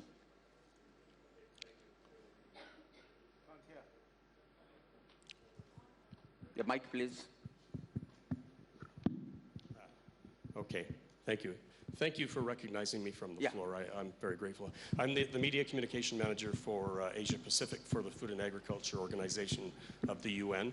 I just wanted, I'm not going to repeat what Rajiv said about basically on behalf of the UN, but there's a serious message to take away at the end of this session. And that is the clock is ticking, okay? Agenda 2030, the clock is ticking. And it's time that the media got on board, as other colleagues have been saying. We've seen some good local examples that have worked. But the simple fact is that we urgently need the media. When I say we, it's like you, me, all of us. Governments are not going to do this on their own. The Indian government's made some good progress. We've seen that. But it's going to take more. It's going to take more than the UN. It's going to take more than NGOs. It's going to take more than pushing for policy change. The policy change needs to come. We've got less than 12 years to do that. Hunger is now on the rise again around the world after all those years of declines. 490 million, nearly 500 million people. How are we going to do that by 2030? There are some ideas, there are ways, but we need to make you guys stakeholders. And that's why I'm appealing to the media executives here today. Many of you are media executives as well as journalists. We need to work together. Let's find a way to do it. Thank you. Yeah, thank you very much, Mr. Alan Dew. Basically, as a moderator, I would like to take 1 minute. Basically, I am observing some challenges need to, especially SDG reporting. So building capacity for SDG related reporting for the government side and also public service broadcasting side also. Bangladesh government has started through National Institute of Mass Communication for building capacity of the community media sector in line with the SDG reporting. Second one is organize research and development for the SDG matter, SDG reporting. Introduce SDG reporting award in line with accurate, balance and fairness basis. So it would be very helpful for create SDG reporting from the national level to local level to national level. And introduce data-driven journalism. Data-driven journalism is a very, very important for the SDG reporting, and also introduce mobile journalism and community investigative journalism. With this, I would like to end here and welcome to all of you to tea and again come back to our next session. Thank you very much. Thank you, sir. May I now request Mr. K.G. Suresh, Director General IIMC, to please give away the mementos to our esteemed panelists. We will start with Dr. T.V. Ramachandran, NVIS Coordinator, Center for Ecological Studies, Indian Institute of Science.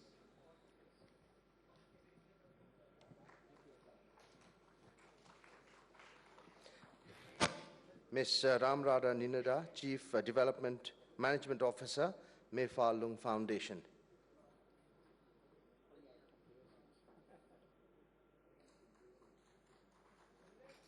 Mr. Rajiv Chandran, National Information Officer, UN Information Center, India and Bhutan.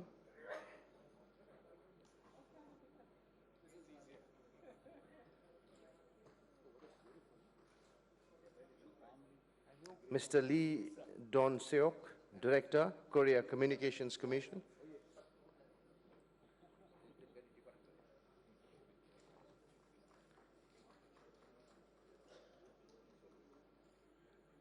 Mr. Jagannath Sharma, General Manager, News and Current Affairs, Bhutan Broadcasting Service.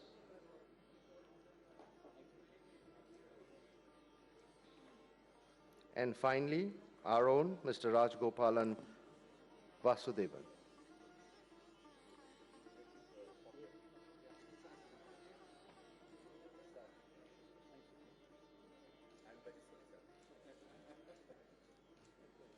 And finally, our coordinator, Mr. Bazalur Rahman. Thank you so much. Thank you so much.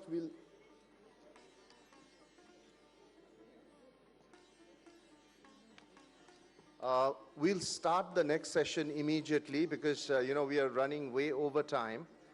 We have to stick with the deadline, so we're going to start the next session now. Thank you.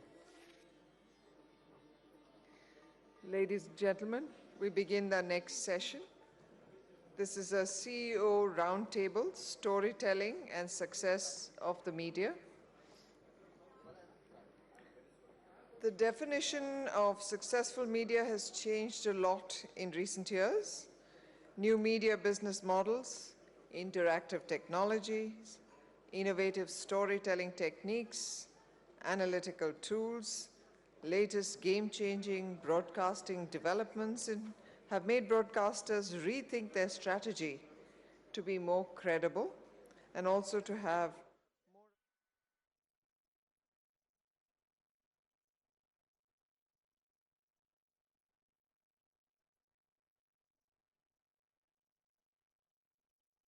roundtable that we're going to have next.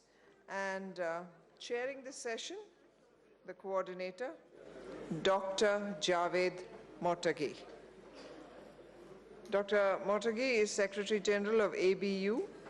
Prior to this, he was the director of AIBD for 12 years, where he received a Special Lifetime Achievement Award.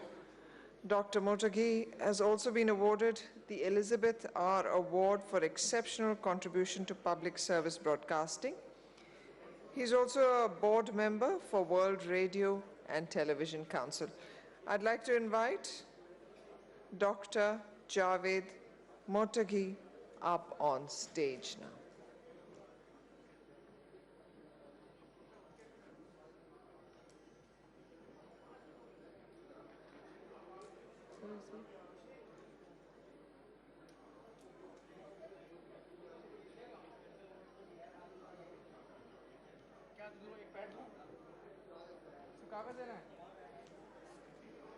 What's happening?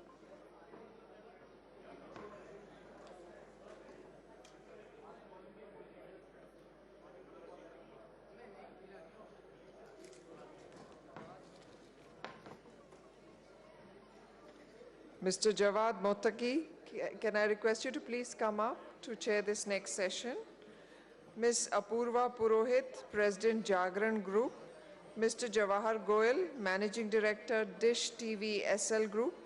Mr. Narayan Chandra Sheel, Director General, Bangladesh Betar. Mr. Tusira, Director General, Sri Lanka Rupavahini Corporation. Mr. Mohammad Shayab, President, Maldives Broadcasting Commission.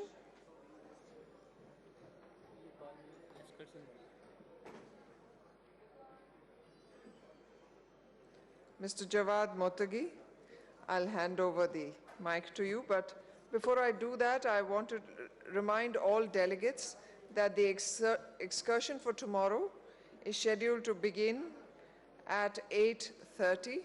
Please be in your hotel lobbies, Hotel Porch, Taj, Royal Plaza, positively by 8:30, because the bus will leave at 9 o'clock. Thank you.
This last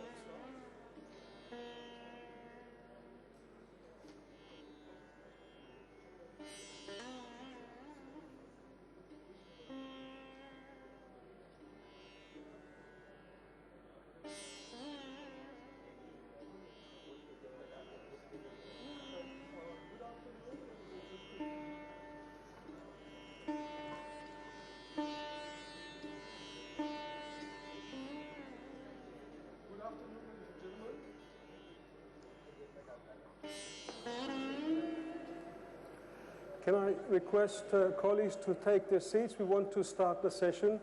Those who are standing there, if I may request you to kindly take your seats, please.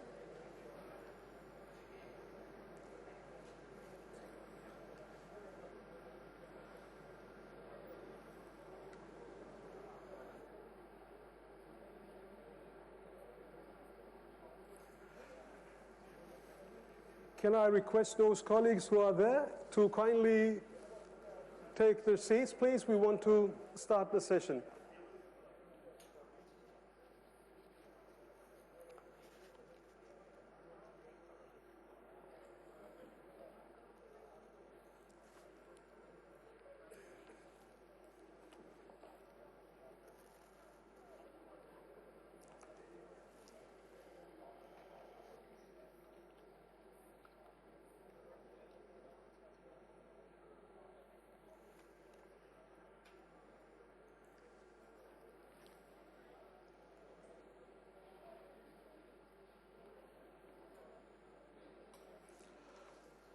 This afternoon session is about storytelling and success of media.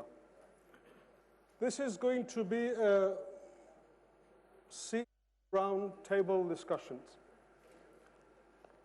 And I got permission from distinguished panelists to run the session in the form of panel discussion, interacting with them as well as all of you. I also noticed that there are a number of CEOs among the audience in the House, so I would like to make sure that your voice also will be heard. The session is about CEOs' views on what we call, or the session calls, success of media. So the first point comes to my mind is that what is the definition of success of media? What do we mean when we say this media is successful or not? That may help us in having a better understanding of the session. Possibly I would like to ask Ms. Apurva, President of Jogran Group, to tell me what is your definition for success of media. Very briefly. You have to touch this. Audible? Yeah, okay. So thank you so much. So as you said, you want me to briefly tell you what is the definition of success of media. I think media has always been colored by the fact that it is such a visible business. So typically what we see on air, on our radios, our television sets is what gets defined as media. But I think media is more than that. Media is also the business of media. Media is also the organization behind a media organization.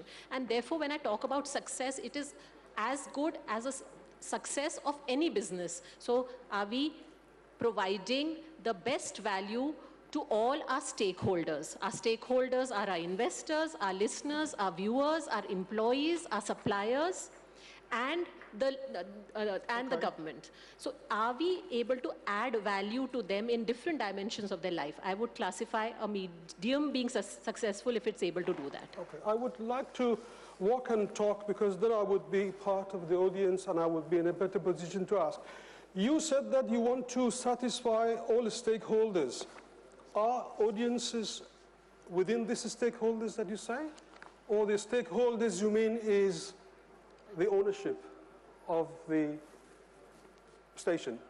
No, I think by stakeholders, I certainly mean audiences. I think audiences are the reason why we exist. Okay. If we are not able to deliver our product in a genuine and truthful manner to our audiences, Okay. to our consumers, we won't be successful. So you give priority to audiences? Absolutely. Okay. What about you, Jawahar? Very good name, by the way. I think content, we always have an issue and debate in our media industry that if the content is the king, or consumer is the king, or the distribution is the king. So this is always a debate in media industry. The content creation, they create a good content, but if the marketing is poor, they don't get rating, they don't get the revenues back. If the distribution is not good, then again there is an issue. So I think in media to be successful, we have to work 360 degree. Good content, good story, relevant to the public, topicality, good distribution and marketing.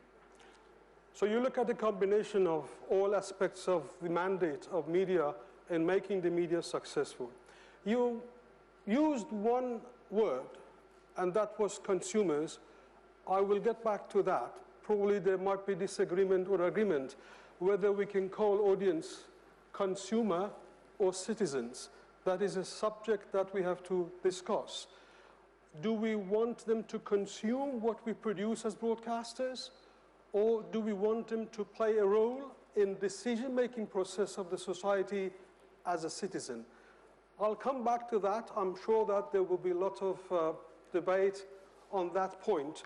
But I would like to go to Bangladesh Betar, my colleague, who has taken over the Director Generalship of the Bangladesh Betar. What is your definition of media success? In fact, success of media is lying in the storytelling.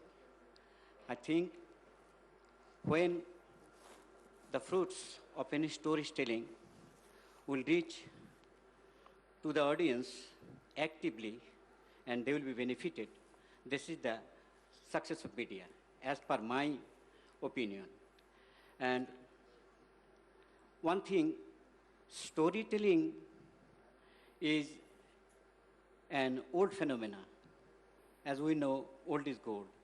But what we have watched yesterday in the Ramayana, now the storytelling, in what innovative way we tell the story, the success of media depends on this.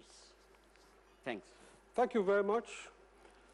What about the neighboring country, Sri Lanka? Not very much neighbor, but we all live in a global village, not far from each other. Yes, thank you very much. And of course, Sri Lanka is a good example for this context because it's such a small place with very big diversity. We have various ethnic groups, Buddhists, Hindus, Muslims, Catholic, Christians, and Malays. And cultures, topography, and nature and other things. And I think when you go through the history of Sri Lanka, the past recent history, the ethnic harmony is one of the major issues. And this is one of the biggest responsibility which the media handles at the moment. And because, of course, like in every country, we have extremist groups, and so this is the biggest challenge. And the media has a very big role to play between these conflicts and the ethnic harmony. I think you mentioned a very, very important point, and you brought the responsibility of media in addressing social problems, political problems, ethnic groups, and all that. And you call it success if the media is successful in reducing the gap, clearing a better understanding, and finally addressing the roots of violence and whatsoever in order to create a better society to live. Coming back to Muhammad in Maldives, you come from the regulatory perspective, and you're responsible in that field. What do you feel and what do you think success of media means? Thank you very much, Dr. Jawad, for giving me this opportunity. In my opinion, the success of media should be first financially feasible. I mean, its marketing and revenue should be very good, and the content should be very rich, and it should be very informative, and good stories should be covered, and of course, everything will be depends on the good management of the team. Okay, so you mainly refer to financial aspects of performance of a CEO. To make financially sustainable, or to get in return the required budget in order to run the organization. As I said, I would like to involve you all in these discussions. I have two distinguished delegates here who are leading the biggest public broadcasters in India. Supriya, my colleague, she is the Director General of Doordarshan. She's also the ABU acting president. So I have to be very careful because in a way I have to report to her. And also my brother Shahriar, Fayyaz Shahriar, who is leading All India Radio. Supriya, back to you. What is your definition? How do you define success in media? Let me have the microphone, please.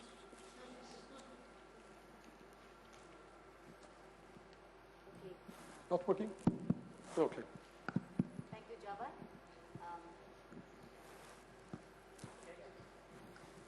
Is it working? Can you hear me? I think so.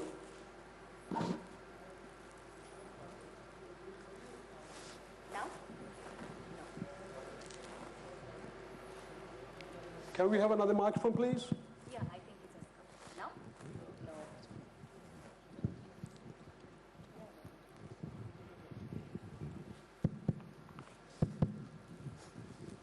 You run that. Thank you, Jawad.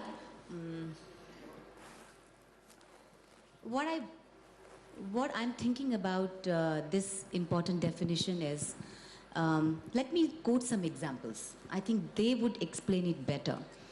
Let me quote some examples from Indian stories. At some point of time, HIV/AIDS was extremely a serious problem in India. How is it that the private media, the public media together came and launched a very impactful, a very meaningful campaign in India, which created a massive awareness about this problem. And today, I mean, India can boast of a campaign which has changed the entire paradigm and has helped us to contain the rise of the epidemic. The stories can be repeated in India one after the other. That's the same story with the polio. which was so prevalent in India that it was a very, very serious matter. It was a cause of concern. Today, India is polio free.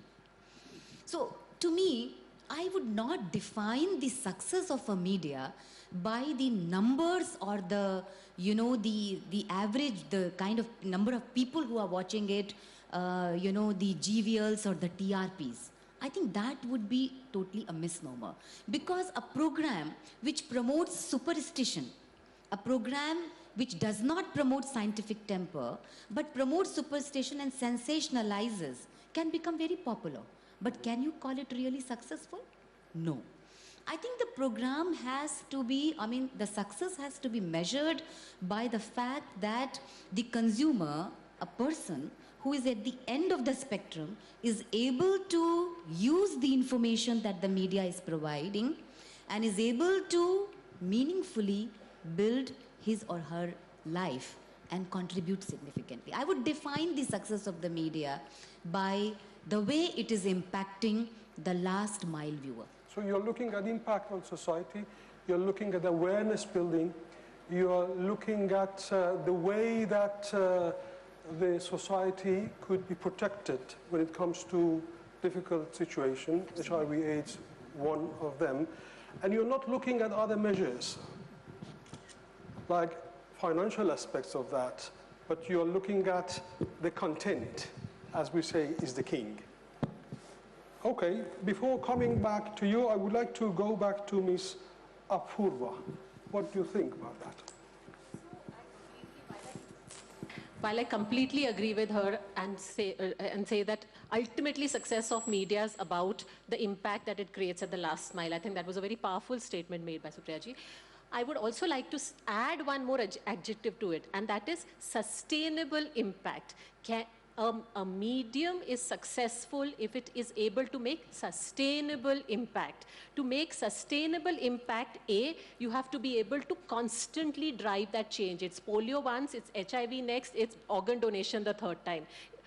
It's fair elections the fourth time. So that impact over a period of time can only be made by a medium or a media house that has sustainability as its criteria. And to be sustainable, it has to be financially viable. So I don't think it's black and white. I don't think that to make impact, you have to lose focus of your financial objectives. And to chase financial objectives, you have to lose focus of the fact that media can drive change. Right. Both can go hand in hand and must go hand in hand. Well, you make my life a little bit difficult, because when you say sustainable and you make a reference to financially sustainable, there are social issues in every society that may not bring fund to the station. I know that you are leading a commercial station and you have right to look at sustainability from financial perspective. But not all matters that are in the interest of society would be able to generate fund in order to financially make the movement sustainable. What is your opinion on that? So I completely disagree with this point of view that, finally social good, that it cannot generate funds is a very, very big assumption you're making. And I think the problem that the whole world is facing today of inequality, of joblessness, of all the problems that today we are facing is because somewhere in our minds we have said social good is at one end of the paradigm and financial or capitalism as at the other end of the paradigm. I have seen enough social organizations fail because they had the good in mind, but they didn't have resources to make the good happen. Yes. Equally, we have enough examples of organizations which have only chased the profit motive. Today, increasingly, we are seeing organizations which can make social impact by also ensuring that they become profitable. Okay. Now it's better. Probably I can bring Fayaz to our discussion. What do you think? I think there cannot be disagreement with the fact that success of media is measured by the impact it lays on its audience, the target audience. But then one has to be very careful in measuring the impact. Now, how to measure the impact? Today's media blitzkrieg sufficiently gives you tools to measure the impact in your target audience. Now, another aspect of the story is that who controls the media and what is the mandate of a media house or a media channel. If you are a public service broadcaster, you have to do it without the consideration of earning money by and large. If you are a commercial radio or a commercial television channel, then your finances and your revenue earning becomes paramount, becomes very important. Now, in countries like India, where you have public service broadcasters and parallelly you have the private sector broadcasters, both in audiovisual and audio, both have different sources of funding, both have different mandates. One is altruistic, another is hedonistic. One is considered to be a kind of a business to give job to the owner himself, to give him the profits and to engage and employ the people. But on the contrary, the public service broadcaster is answerable to the parliament of the country. Now, parliament decides about the sustainability of public service broadcaster ideally. I'm talking purely in the context of India. So it depends who you are. What is your mandate? If your mandate is to earn money, then impact is not important. If you are a public service broadcaster, then you have to ensure that green revolution takes place, white revolution takes place, things are properly covered, and they are properly given good audio and visual treatment. Like I remember when I was in Jalandhar, there was a kind of an epidemic among the buffaloes in Bathinda. Now, no private channel came to the rescue of buffaloes, and buffaloes kept on dying every minute and every hour. But Doordarshan and All India Radio, they went to Bathinda, took their DSNG vans, their anchors, then the whatever possible experts in the veterinary department were available, and they did programming day and night, prompting the then Chief Minister, who is fortunately now the Chief Minister again, Mr. Amrinder Singh Ji. They brought experts from Belgium, world's topmost experts, and it was remedied. So it depends who you are, who is funding you, and what is your mandate. So I think it is more or less clear what we're talking about. We're all more or less clear in terms of mandate of a public broadcaster or commercial organization and the balance between these two and many other things. I want to change the topic to the challenges and opportunities that CEOs feel. I start with Jawahir, and if I may ask you to mention one only, you can list 20 challenges, but I want you to say one single challenge that you think is the most important challenge as a CEO, and how you can change this challenge to opportunity in 1 minute. Well, I think the public broadcaster, private broadcaster, whosoever is there, we have a conflict not because of private or public broadcaster, because source of revenue, as DG AIR said, the source of funding is, one is the public money, another is the private money. But the tools you use, the equipment you use, the way you distribute your channel, because there is a middleman who, like me, which take your content to the consumer. Now, unfortunately, there is a division in the society. A society who are only consuming free-to-air content. There may be affordability may be the issue. And there is another society which is a middle class, upper middle class, elite class. They consume the different content.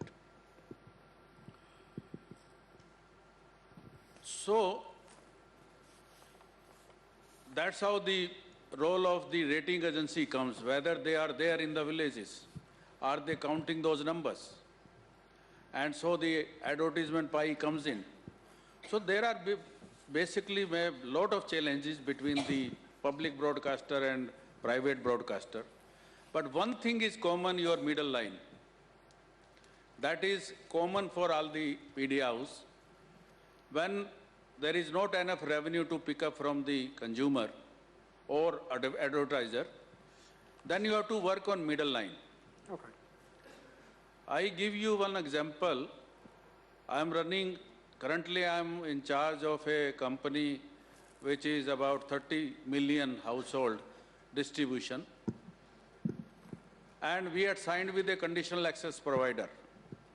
They keep you at hostage, like Taliban. They virtually deal with you as a technology provider, and their behavior is like a Talibani.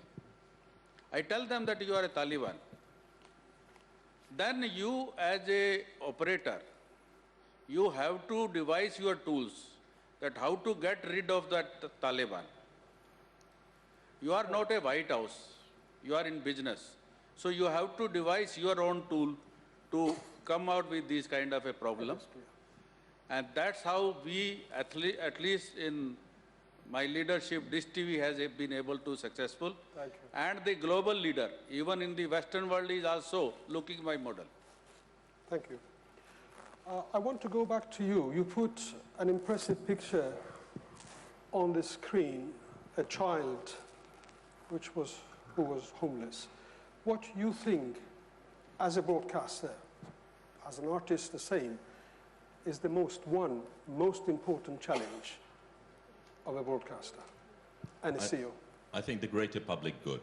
That must be, in essence, what media is about. If you look at the media as being the fourth estate, then the reason for its existence, the raison d'être, is to address things that are not being addressed by the others. And so therefore, you have a moral obligation. But to that extent, since I have, and Bangladeshis, when they have microphones, tend to take advantage of it. But I will bill you if you I would like to ask a specific question which does deal with the complexities. I mean, you mentioned the financial benefit, but also the social good.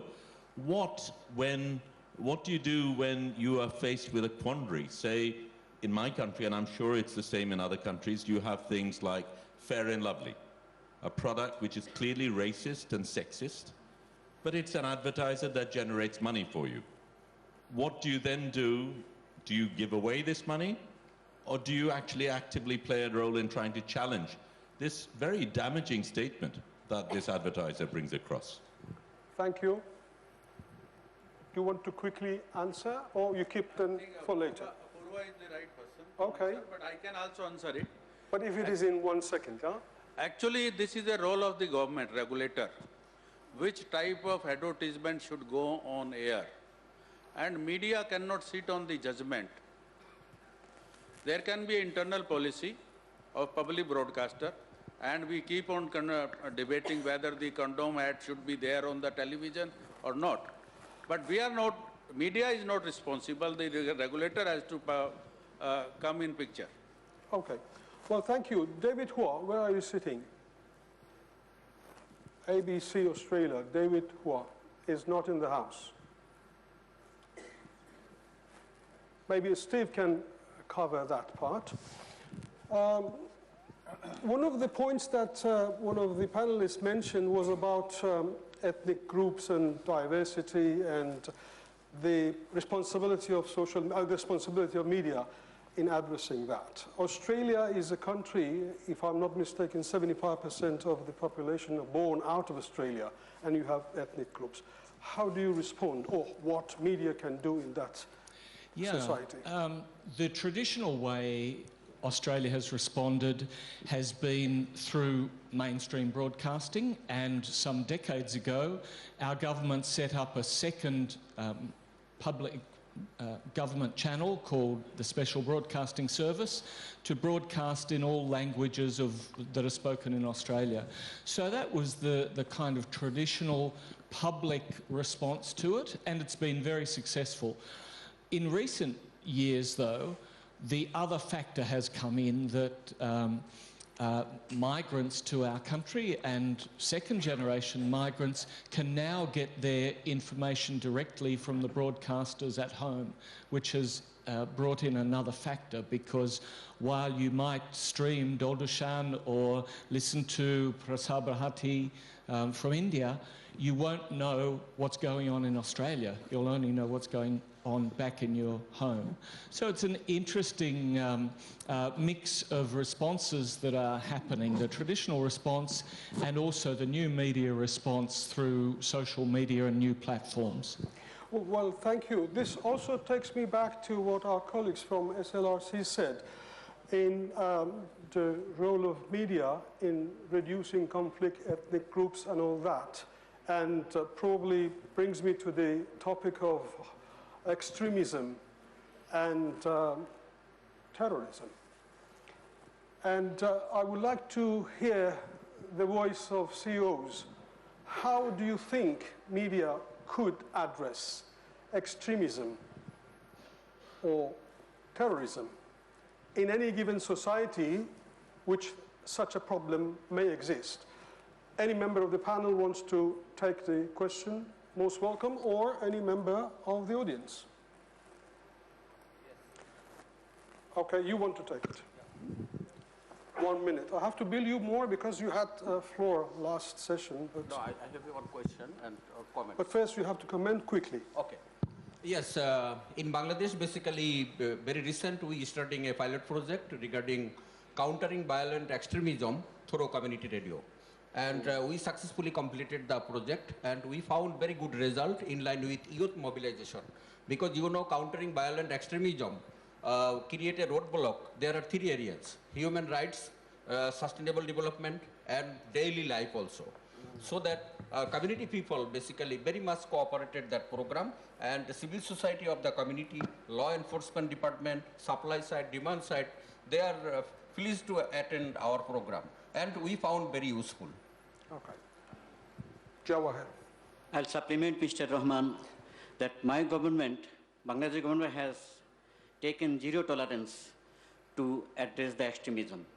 What Mr. Wazir Rahman told, and our common mass is always beside the government to address this. Thank you. Well, thank you very much. It is clear. Maybe Jawahar wants to take up the floor. My submission is that in case of a conflict in a society or a conflict with the government and media, the journalists are not there should be a bridge between the information officer and the journalist. They should be continuously talking to each other, enhancing their knowledge, the government and the local society and the media journalists who create the story. So that has to be very strong, which in case of, I had seen, we in India, I had seen the Kargil war, the Kandahar issue, the Agra summit, when we have an attack in hotels in Bombay. So there was I had seen, except Kargil, there was a lack of information and bridge between what government, what they should be doing right and what journalists are delivering. So these issues I have been raising with the government many times, being in private media, but there is need to redo and continuously make efforts so that the government is the first responsible for law and order. But the media can sometimes come in between, and they create a more difficult situation for the law enforcement agencies. So they have to work together. Yes. So I think everybody here has given the short-term and the pragmatic answer, and that is the correct answer to extremism, how journalists deal, how the government deals, what is the agenda media drives in the short term.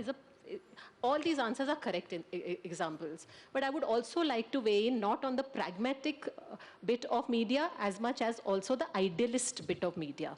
And if you look at it from you know, the soft power that media has. I think one of the things the Netflix founder said very well is that the stories that are told, for example, on Netflix, and you know, Love by Square Feet is an Indian story, but it has as much resonance internationally in a New York, in a London, in Brazil, for example. And when people over a period of time start seeing that across the world, people are just the same, I think over the long term, extremism will go down, because the start of extremism is you are not like me and I'm not like you. And I think media can play an immense role, an immense soft role in a sense, globalizing humanity. Okay. Well, I agree with you, but we also should look at the perspective of some school of thoughts in policy-making levels who may promote violence, for instance. Some school of thoughts believe that, for instance, in order to protect the students, they should arm teachers, give more guns to teachers in order to protect the students, instead of having discussions among the society in order to create awareness in the public. The solution of that school of thought is to arm teachers to defend themselves. Or the same school of thought sometimes say that I fully support the rights of the people to have arms. I mean, this is the kind of things that we see, and it results into creating additional conflict. So what is your answer? Maybe John can respond on that if you are prepared. If not, then I'll come back to you later. But both public broadcasters and commercial broadcasters should have a role to play, because just giving additional gun to teachers to defend themselves, just defending selling more weapons to society, and saying that this is the right of you to have gun. My grandmother also understood the reason. Yes, Java, that's, you're referring to something within the United States of America. But I did not say that, you said that. No, but you know, when it comes to how we cover, the statements by this gentleman in question, I think that's, you know, what do you do with all kinds of extremism? It's not just jihadis, it's also pronouncements coming out of the United States. Like, we were totally shocked in France recently to see Donald Trump stand up in front of the National Rifle Association and say that the French people should be armed and that our laws are too strict on gun ownership, and that if the people in the Bataclan at a concert would have had arms, then the 130 people victims would not have happened. And then he went, boom, come here, boom, come here, boom, come here. That's not how it happened. The people went in, the terrorists came into the concert hall with automatic weapons and just blasted everybody, so it wouldn't have mattered anyway. But that kind of interference in a foreign country's gun laws, for example, how do we counter that? Well, as public service broadcasters, what we did on France 24 was to report the story and then have a legal expert come in, be interviewed, to spell out the context of the law in France, because we're broadcasting internationally, to tell our viewers and our listeners on radio what the French law was regarding weapons, and another expert to show that had the people at this concert been armed, then they wouldn't have been able to stop the guys for purely logical reasons. So you have to put the narrative back on a truthful, factual track. That's all you can do. Well, thank you very much. So there is I can say the general understanding that media has a role to create a dialogue among different groups of society, nations, even at global level, to create a better understanding, to address the roots of violence, to address the roots of extremism, why this happened. Maybe we have to address education, maybe we have to address the funding mechanism of this kind of extremism act, and so on, in order to solve the problem. So you're referring to the fact that both private and commercial networks are, in this term, looking at the same, matter, and it's awareness building among the society. Back to Fayaz, you said in the previous session that trust is the most important asset that a broadcaster can have. And I do agree with that. But how can we strengthen this trust? And what are the actions a CEO should take to ensure that public trust his own organization? Very brief. We have to professionally seek an exit from post-truth era to the true era.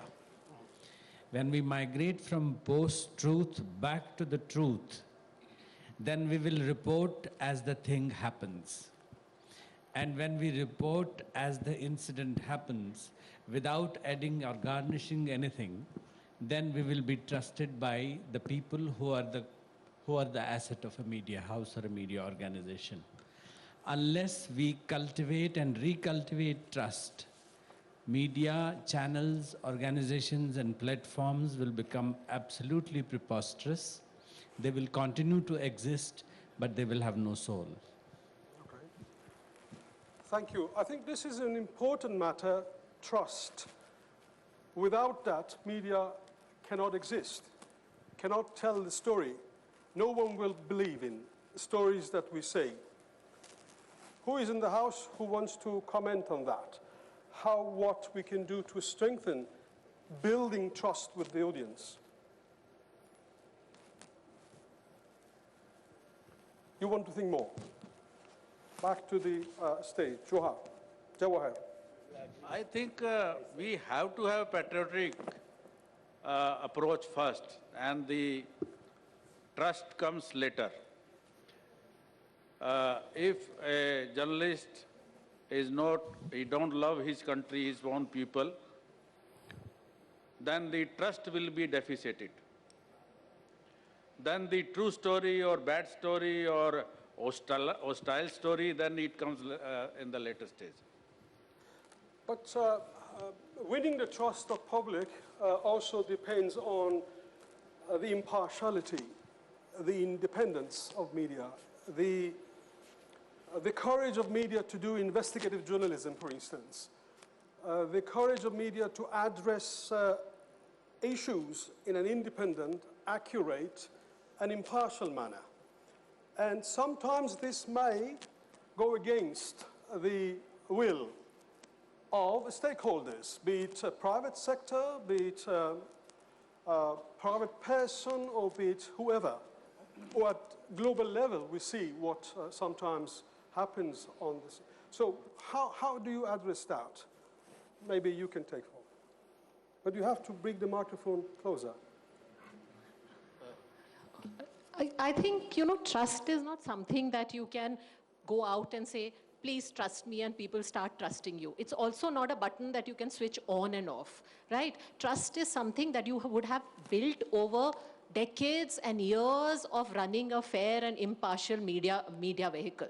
Why historically there was always biased and unbiased media. Why did post-truth and everything become such a big issue right now? Because content slipped out of our hands. It finally became UGC, which started being the larger content rather than the content that was given from one media house out or one media vehicle out to the consumer. And in that large noise, credible media voices started diminishing. I think the consumer is now understanding and will slowly understand this point, that the noise is being generated by people like him and biased platforms. Okay. Within that noise, there is still credible media that exists, which has a reputation, and they will soon start sifting the noise from the credible. It is our job to remain credible. Okay, I would like to change the topic to some social problems like disaster risk, natural disasters that happen in each country. But before coming to you in Bangladesh, I think you wanted to make a point on the trust. Yeah, I would just, there's one quotation that has stuck in my mind since 2016, and it's from the CNN star, Christiane Amanpour, because she said, I believe in being truthful, not in being neutral. And I think one of the reasons that a lot of international media, CNN included, lost trust was simply because they gave moral equivalence to two sides of an argument. And in two sides of an argument, there's only one truth, there's only one fact. The other is a counterfact, is an alternate fact, as Kellyanne Conway calls it. So I think, you know, you have to actually say a fact is a fact. And you don't have to be obliged or obligated, as Americans say, to give two sides of a story if one side is factually incorrect and is an incitement to violence or something else. So I think the only way you gain trust is by being factual, and yeah, that's the bottom line. Thank you. As I said, I want to change the topic to natural disaster. If you quickly can comment. Quickly, I agree on the last. We have to say the truth clear, and sometimes we should face the audience, the mainstream, to say that attitude is wrong. If even if they were not acceptable. Okay. So to be clear, in the long term, the media will win. Thank you very much. Natural disasters we are facing in Asia, many countries, unfortunately, in Asia are faced with tsunami, earthquake, flood, and all that. Bangladesh is one of them. Bangladesh is one of the countries which is affected by natural disasters, and you are responsible for radio. How you can reduce the risk in such a moment and save lives? Thank you for the question. The question is most relevant in case of Bangladesh. As you know, Bangladesh is a disaster-prone country. If you remember 1991, there has been a devastating cyclone killing hundreds of thousands of people in the coastal area.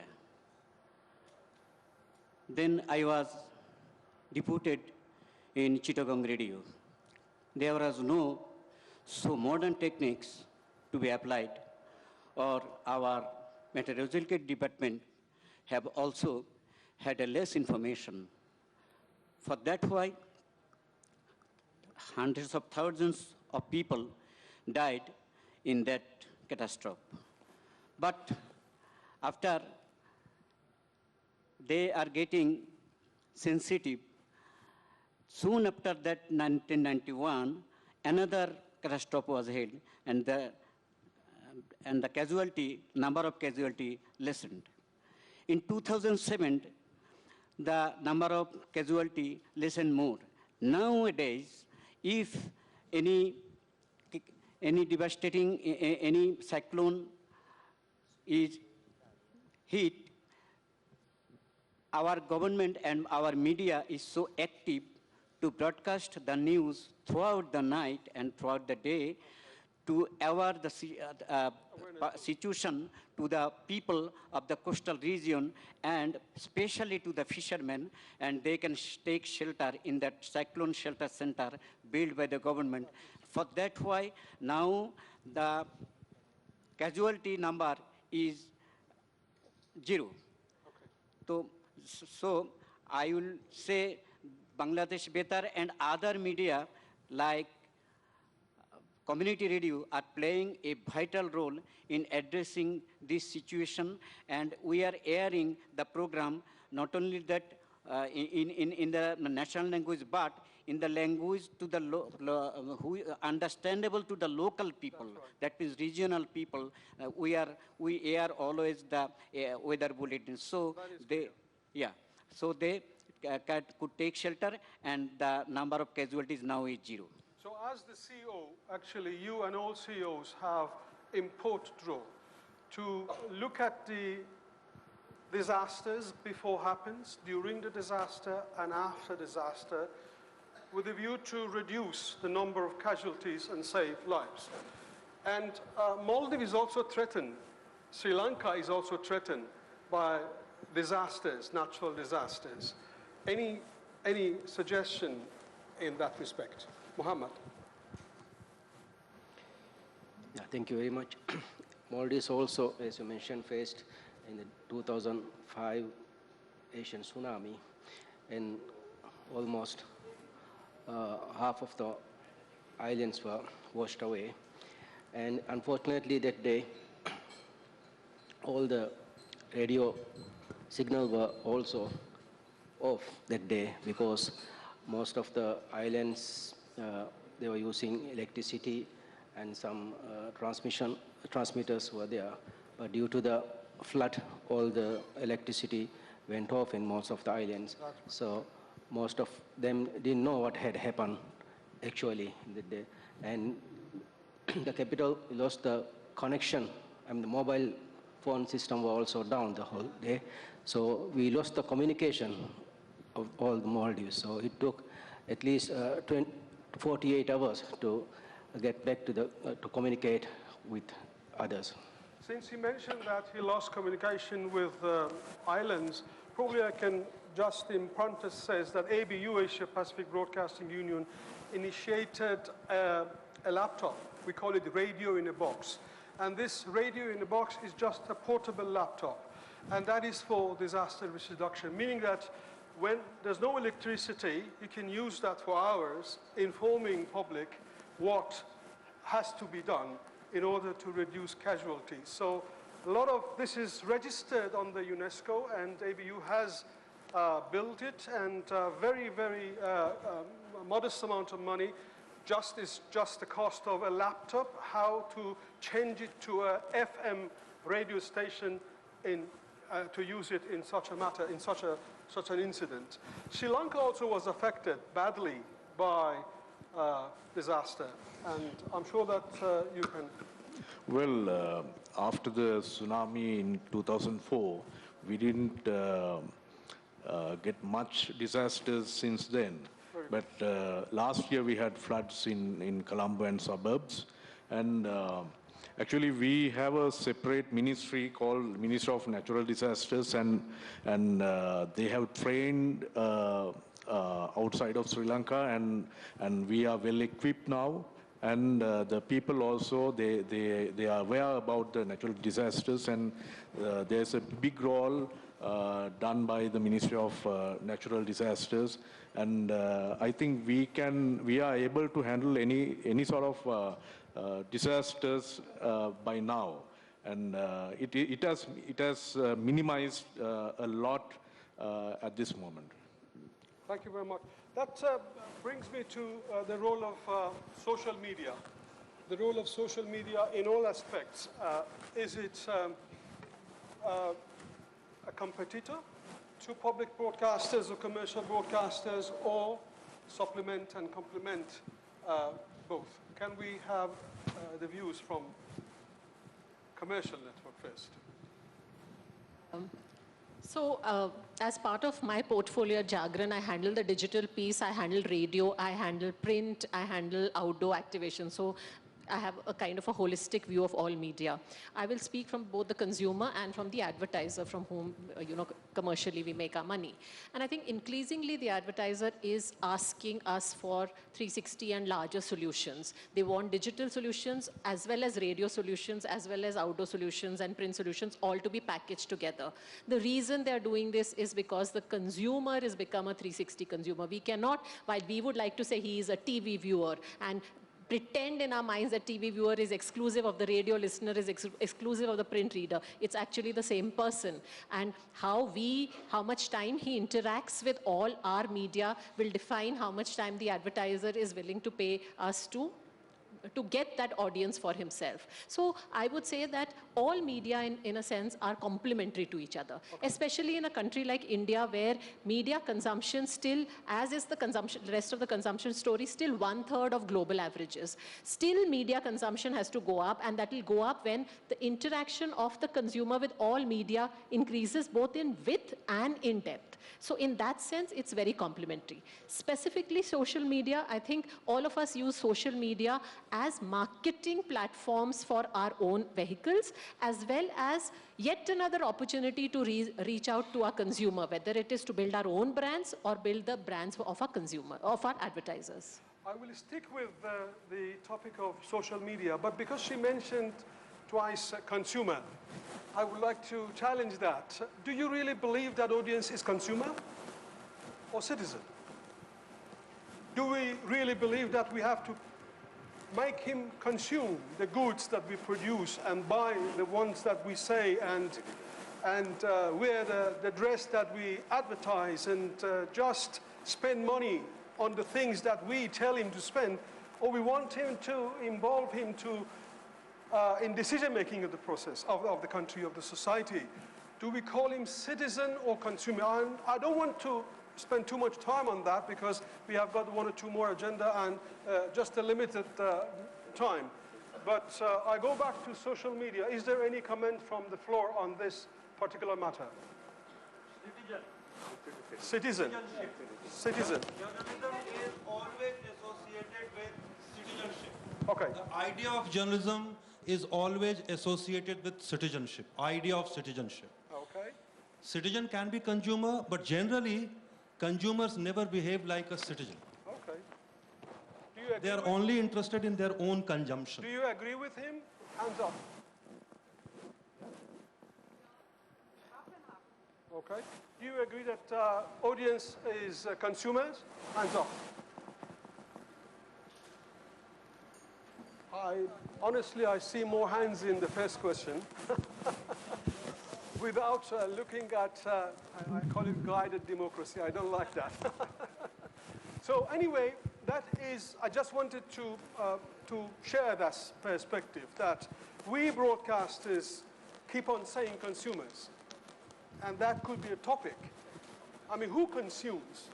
We are paid by them. We are paid by the audience. Taxpayers are paying my salary and my organization and all that. Back to social media. Social media. You want to comment on social media? I just want to comment on your earlier part. I would just like to say that in every citizen there is a consumer. So unless you consume, you cannot be a citizen. So first of all, you have to consume.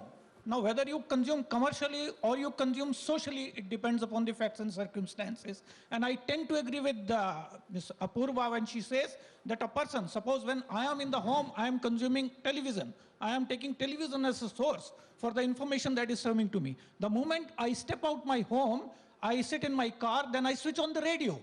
And then when I come here, in between, I check my mobile for social media. So in that sense, I agree with her that it has to be a 360-degree offering in order to enable a person to consume and become an informed citizen.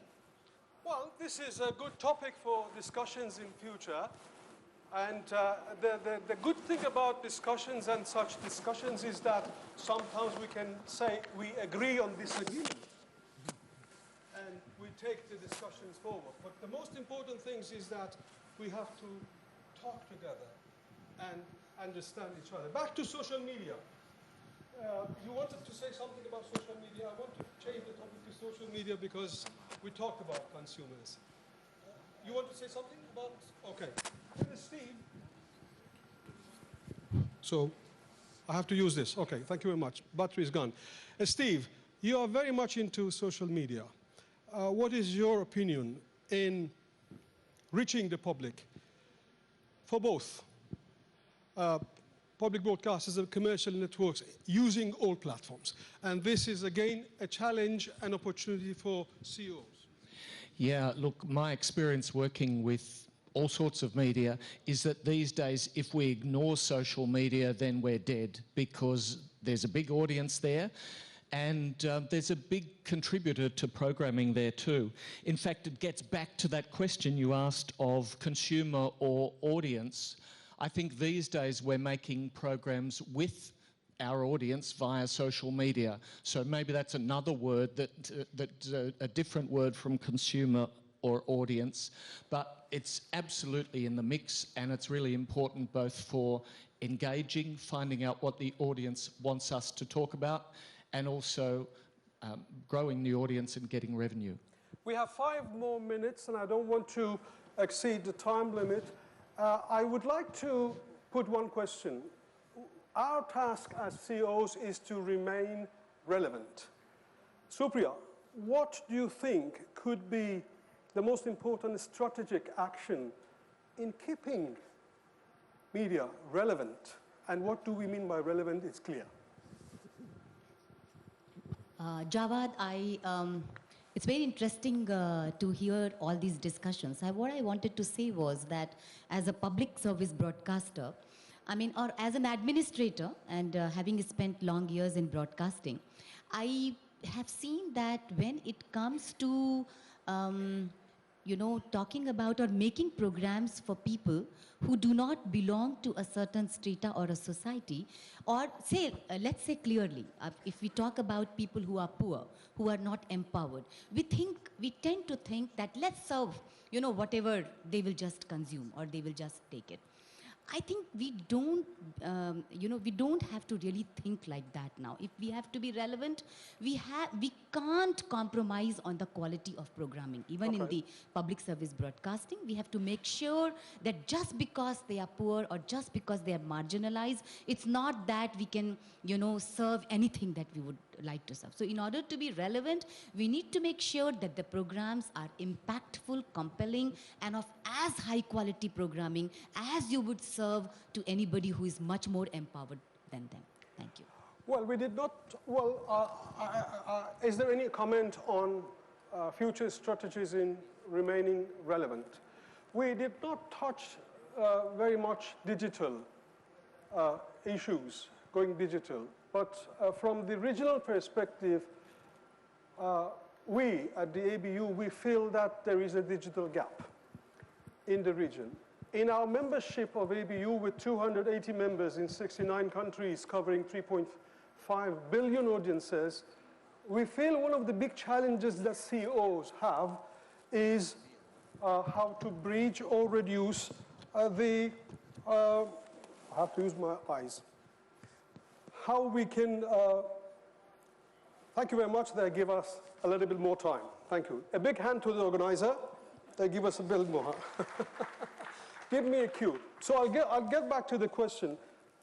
So from the ABU's perspective, we have the most advanced organizations in the world in ABU membership who did 8K for the 2016 Olympic Games and aims to do it properly in the houses of television householders by 2020. But in our membership also we have members, small members, who are still working with Betacam, with Umatic. And that is a huge gap that we feel exists in the region. Good thing about ABU is that we work together as a family, and big members of the family helps small members. But still the question remains the same. And the question is how we can reduce digital divide and ensure that all members of the society and members of the union, etc., will benefit from the advantages and privileges new technology offer. So these two topics, I keep it open for the next few minutes. I don't want to jump from being relevant and the strategies that keeps us relevant in future. So I will open the floor for discussions on these two topics, how we can, what kind of a strategic action we can take to remain relevant, and what we can do in our society, sometimes in populated countries, in India, in China, in many places, in Indonesia, in Thailand, in the Philippines, still digital divide is there. And we have to reduce this gap. What do you think has to be done? So first, about digital. I put difficult questions to you. Yes. So, I don't think we as CEOs will have to do too much to reduce the digital divide. It's not going to be a push strategy, it's going to be a pull strategy. I mean, you see what's happening in India, 350 million of mobile phones in the country. That's 1/4 of the country already access to and that number is just growing humongously. The next 300 million audience is going to come from language consumption of the internet. So I think the very fact that audience, the consumer, the citizen is seeing a need of accessing information via digital, that pull is automatically going to happen. So we don't have to do anything about it. However, yes, we do have to stay relevant. And I think in that battle of relevance, I think the biggest challenge all us media CEOs are facing today is in our minds, we are not able to reconcile what we are. So there were many of us who owned our distribution platforms and became big. Then there were many of us who created great content and became big. Today, content is increasingly slipping in the hand of the citizen himself, herself, who's generating content. Distribution is no longer just in our control. The pipeline is expanding every day. So we have to ask ourselves, what is it that we truly own? Are we great content creators or are we owners of pipelines? The moment we do that, we'll realize that digital for us is not a challenge, but actually something which we can use complementarily to all our other distribution pipelines and create impact, which is the original job of media as we first discussed. I do agree with you that digital technology bringing us so much privileges, and therefore we use it as an opportunity to reach the public, to increase the quality, improve the quality of products, to reach the unreached areas, and to make it less expensive in terms of production. Although many jobs may disappear, many jobs may be created, a new, I would say, way of management has to be and will be in place in media industry, and a lot of privilege that it brings. But also competition with social media, which this competition also is a privilege, is an opportunity, because that put us in a position to enhance and improve the quality of what we produce and offer to the audience. So in that sense, any comment from the floor? Yes. Hi, Jordan. I'm Gordon. I just have a speech this morning, and my comment is that digital IP is the chance. Okay, you cannot resist on that. Even for the satellite, you know, the KA now can offering the digital IP service. That means any user can just bidirectional communication for that. So we are thinking the way that from the content it can be digitally produced. Okay. And for the distribution, you should think about the way for the digital IP-based for the transmission solution, and to reach with the different device by the end users, whatever, by the mobile phone, laptop, computer, or smart TV, or we present in Barcelona for the smart projects, okay? So that means that a digital device can survive by the end users, and you can survive by that solution, go through the digital IP-based solution to reach with the different end users. That's important. For the social media, yes, they are very, very strong, but the social media, mostly they are talking about the daily, some chatting with you, are you hungry? We are having dating tomorrow, whatever something. So for the medias, we are here, the professional guys. You give the professional contents to reach with the individuals. So it will be a little difference. Well, definitely is an opportunity. Definitely this is something that all broadcasters should take the advantage, launching their programs related to social media to the targeted audience. Definitely this is something that even public broadcasters do not use this, should use, and should be on all platforms. That is the advantage that new technology offers. At the same time, this may, in terms of news, and fake news brings us to a challenge. So is fake news a challenge for CEOs? Or, and if yes and no, how do you address that? You want to respond, Jawahar, on that? Well, I know a little bit of newsrooms, so how the newsroom functions.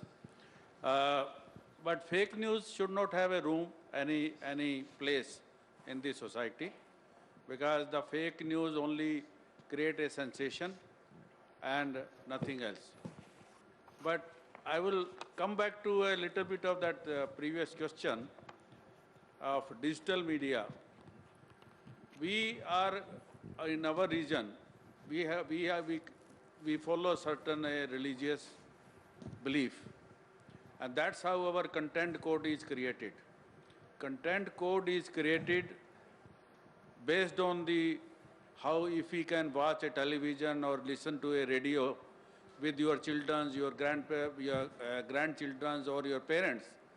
But the social media is the one tool you can use it in a privacy.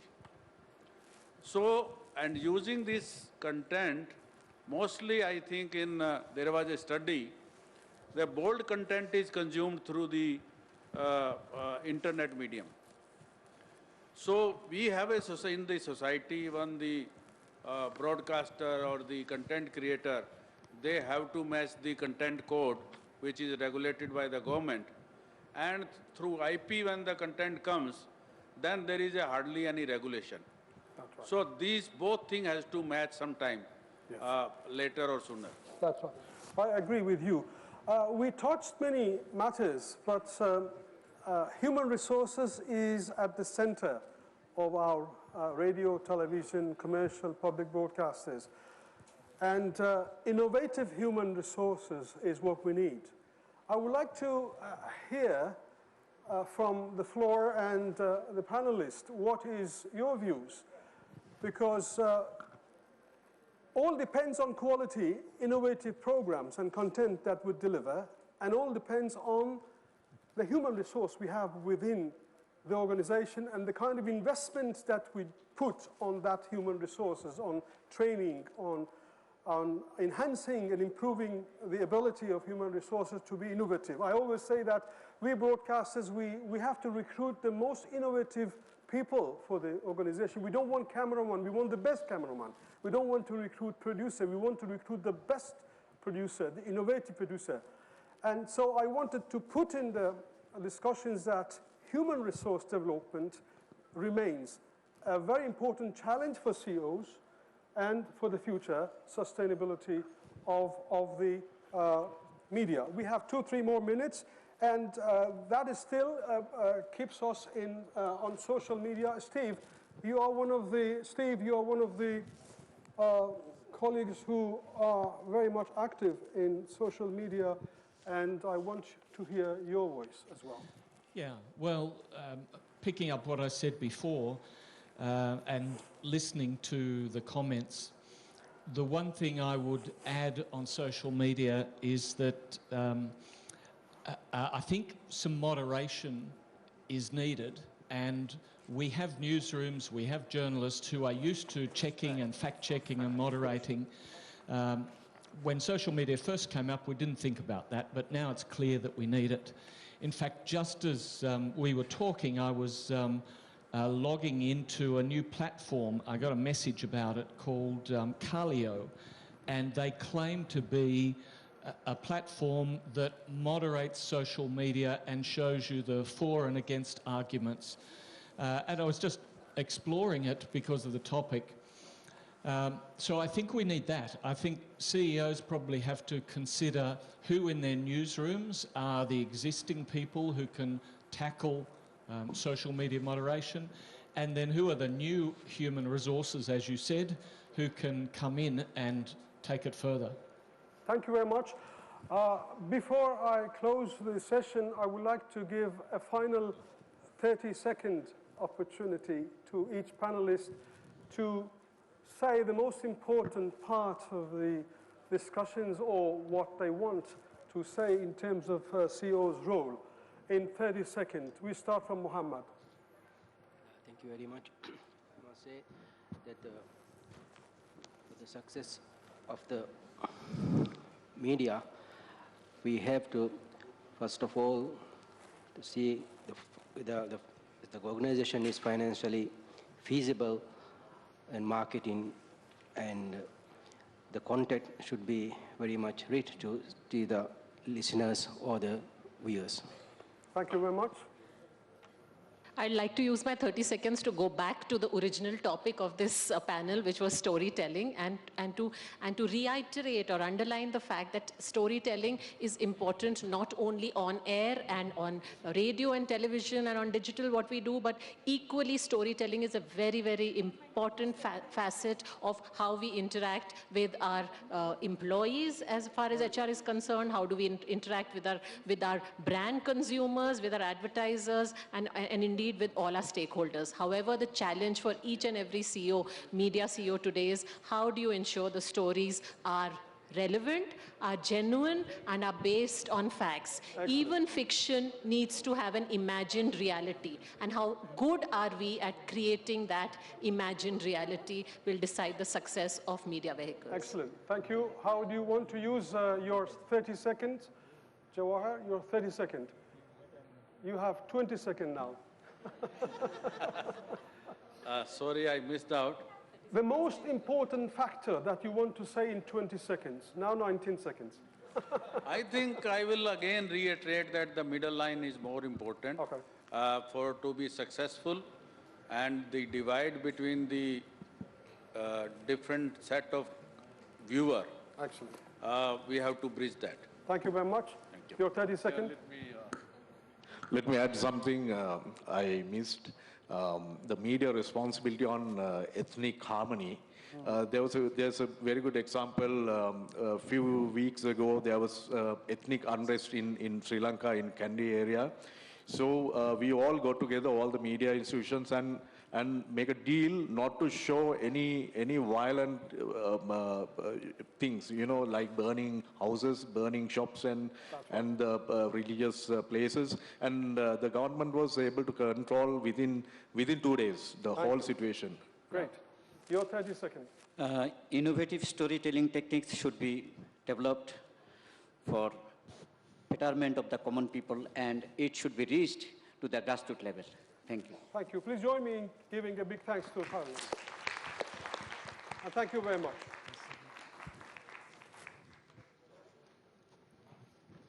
Thank you, Dr. Javad. Thank you so much for conducting that session. I'd like to request Mr. George Kuruvilla, CMD Bessel, to come up and present mementos to Madam Apurva Purohit, Mr. Jawahar Goel, Mr. Jawahar Goel,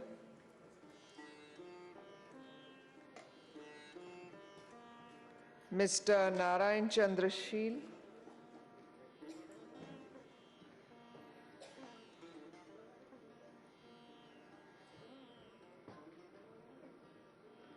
Mr. Tusira Malava Tantri, Mr. Mohammad Shayab,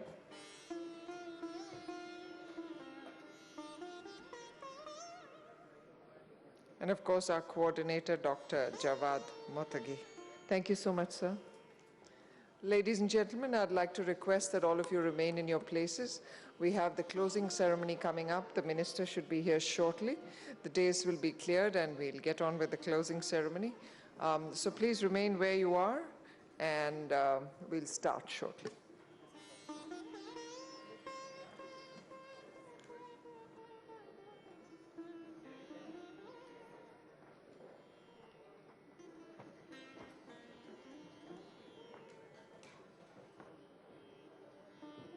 Also an announcement on the wonderful excursion that some of you have signed in for. All those who have registered are requested to assemble in the respective hotel porch positively by 8:30 hours tomorrow morning. And if you still haven't registered, the registration desk, I think, is still open. Thank you.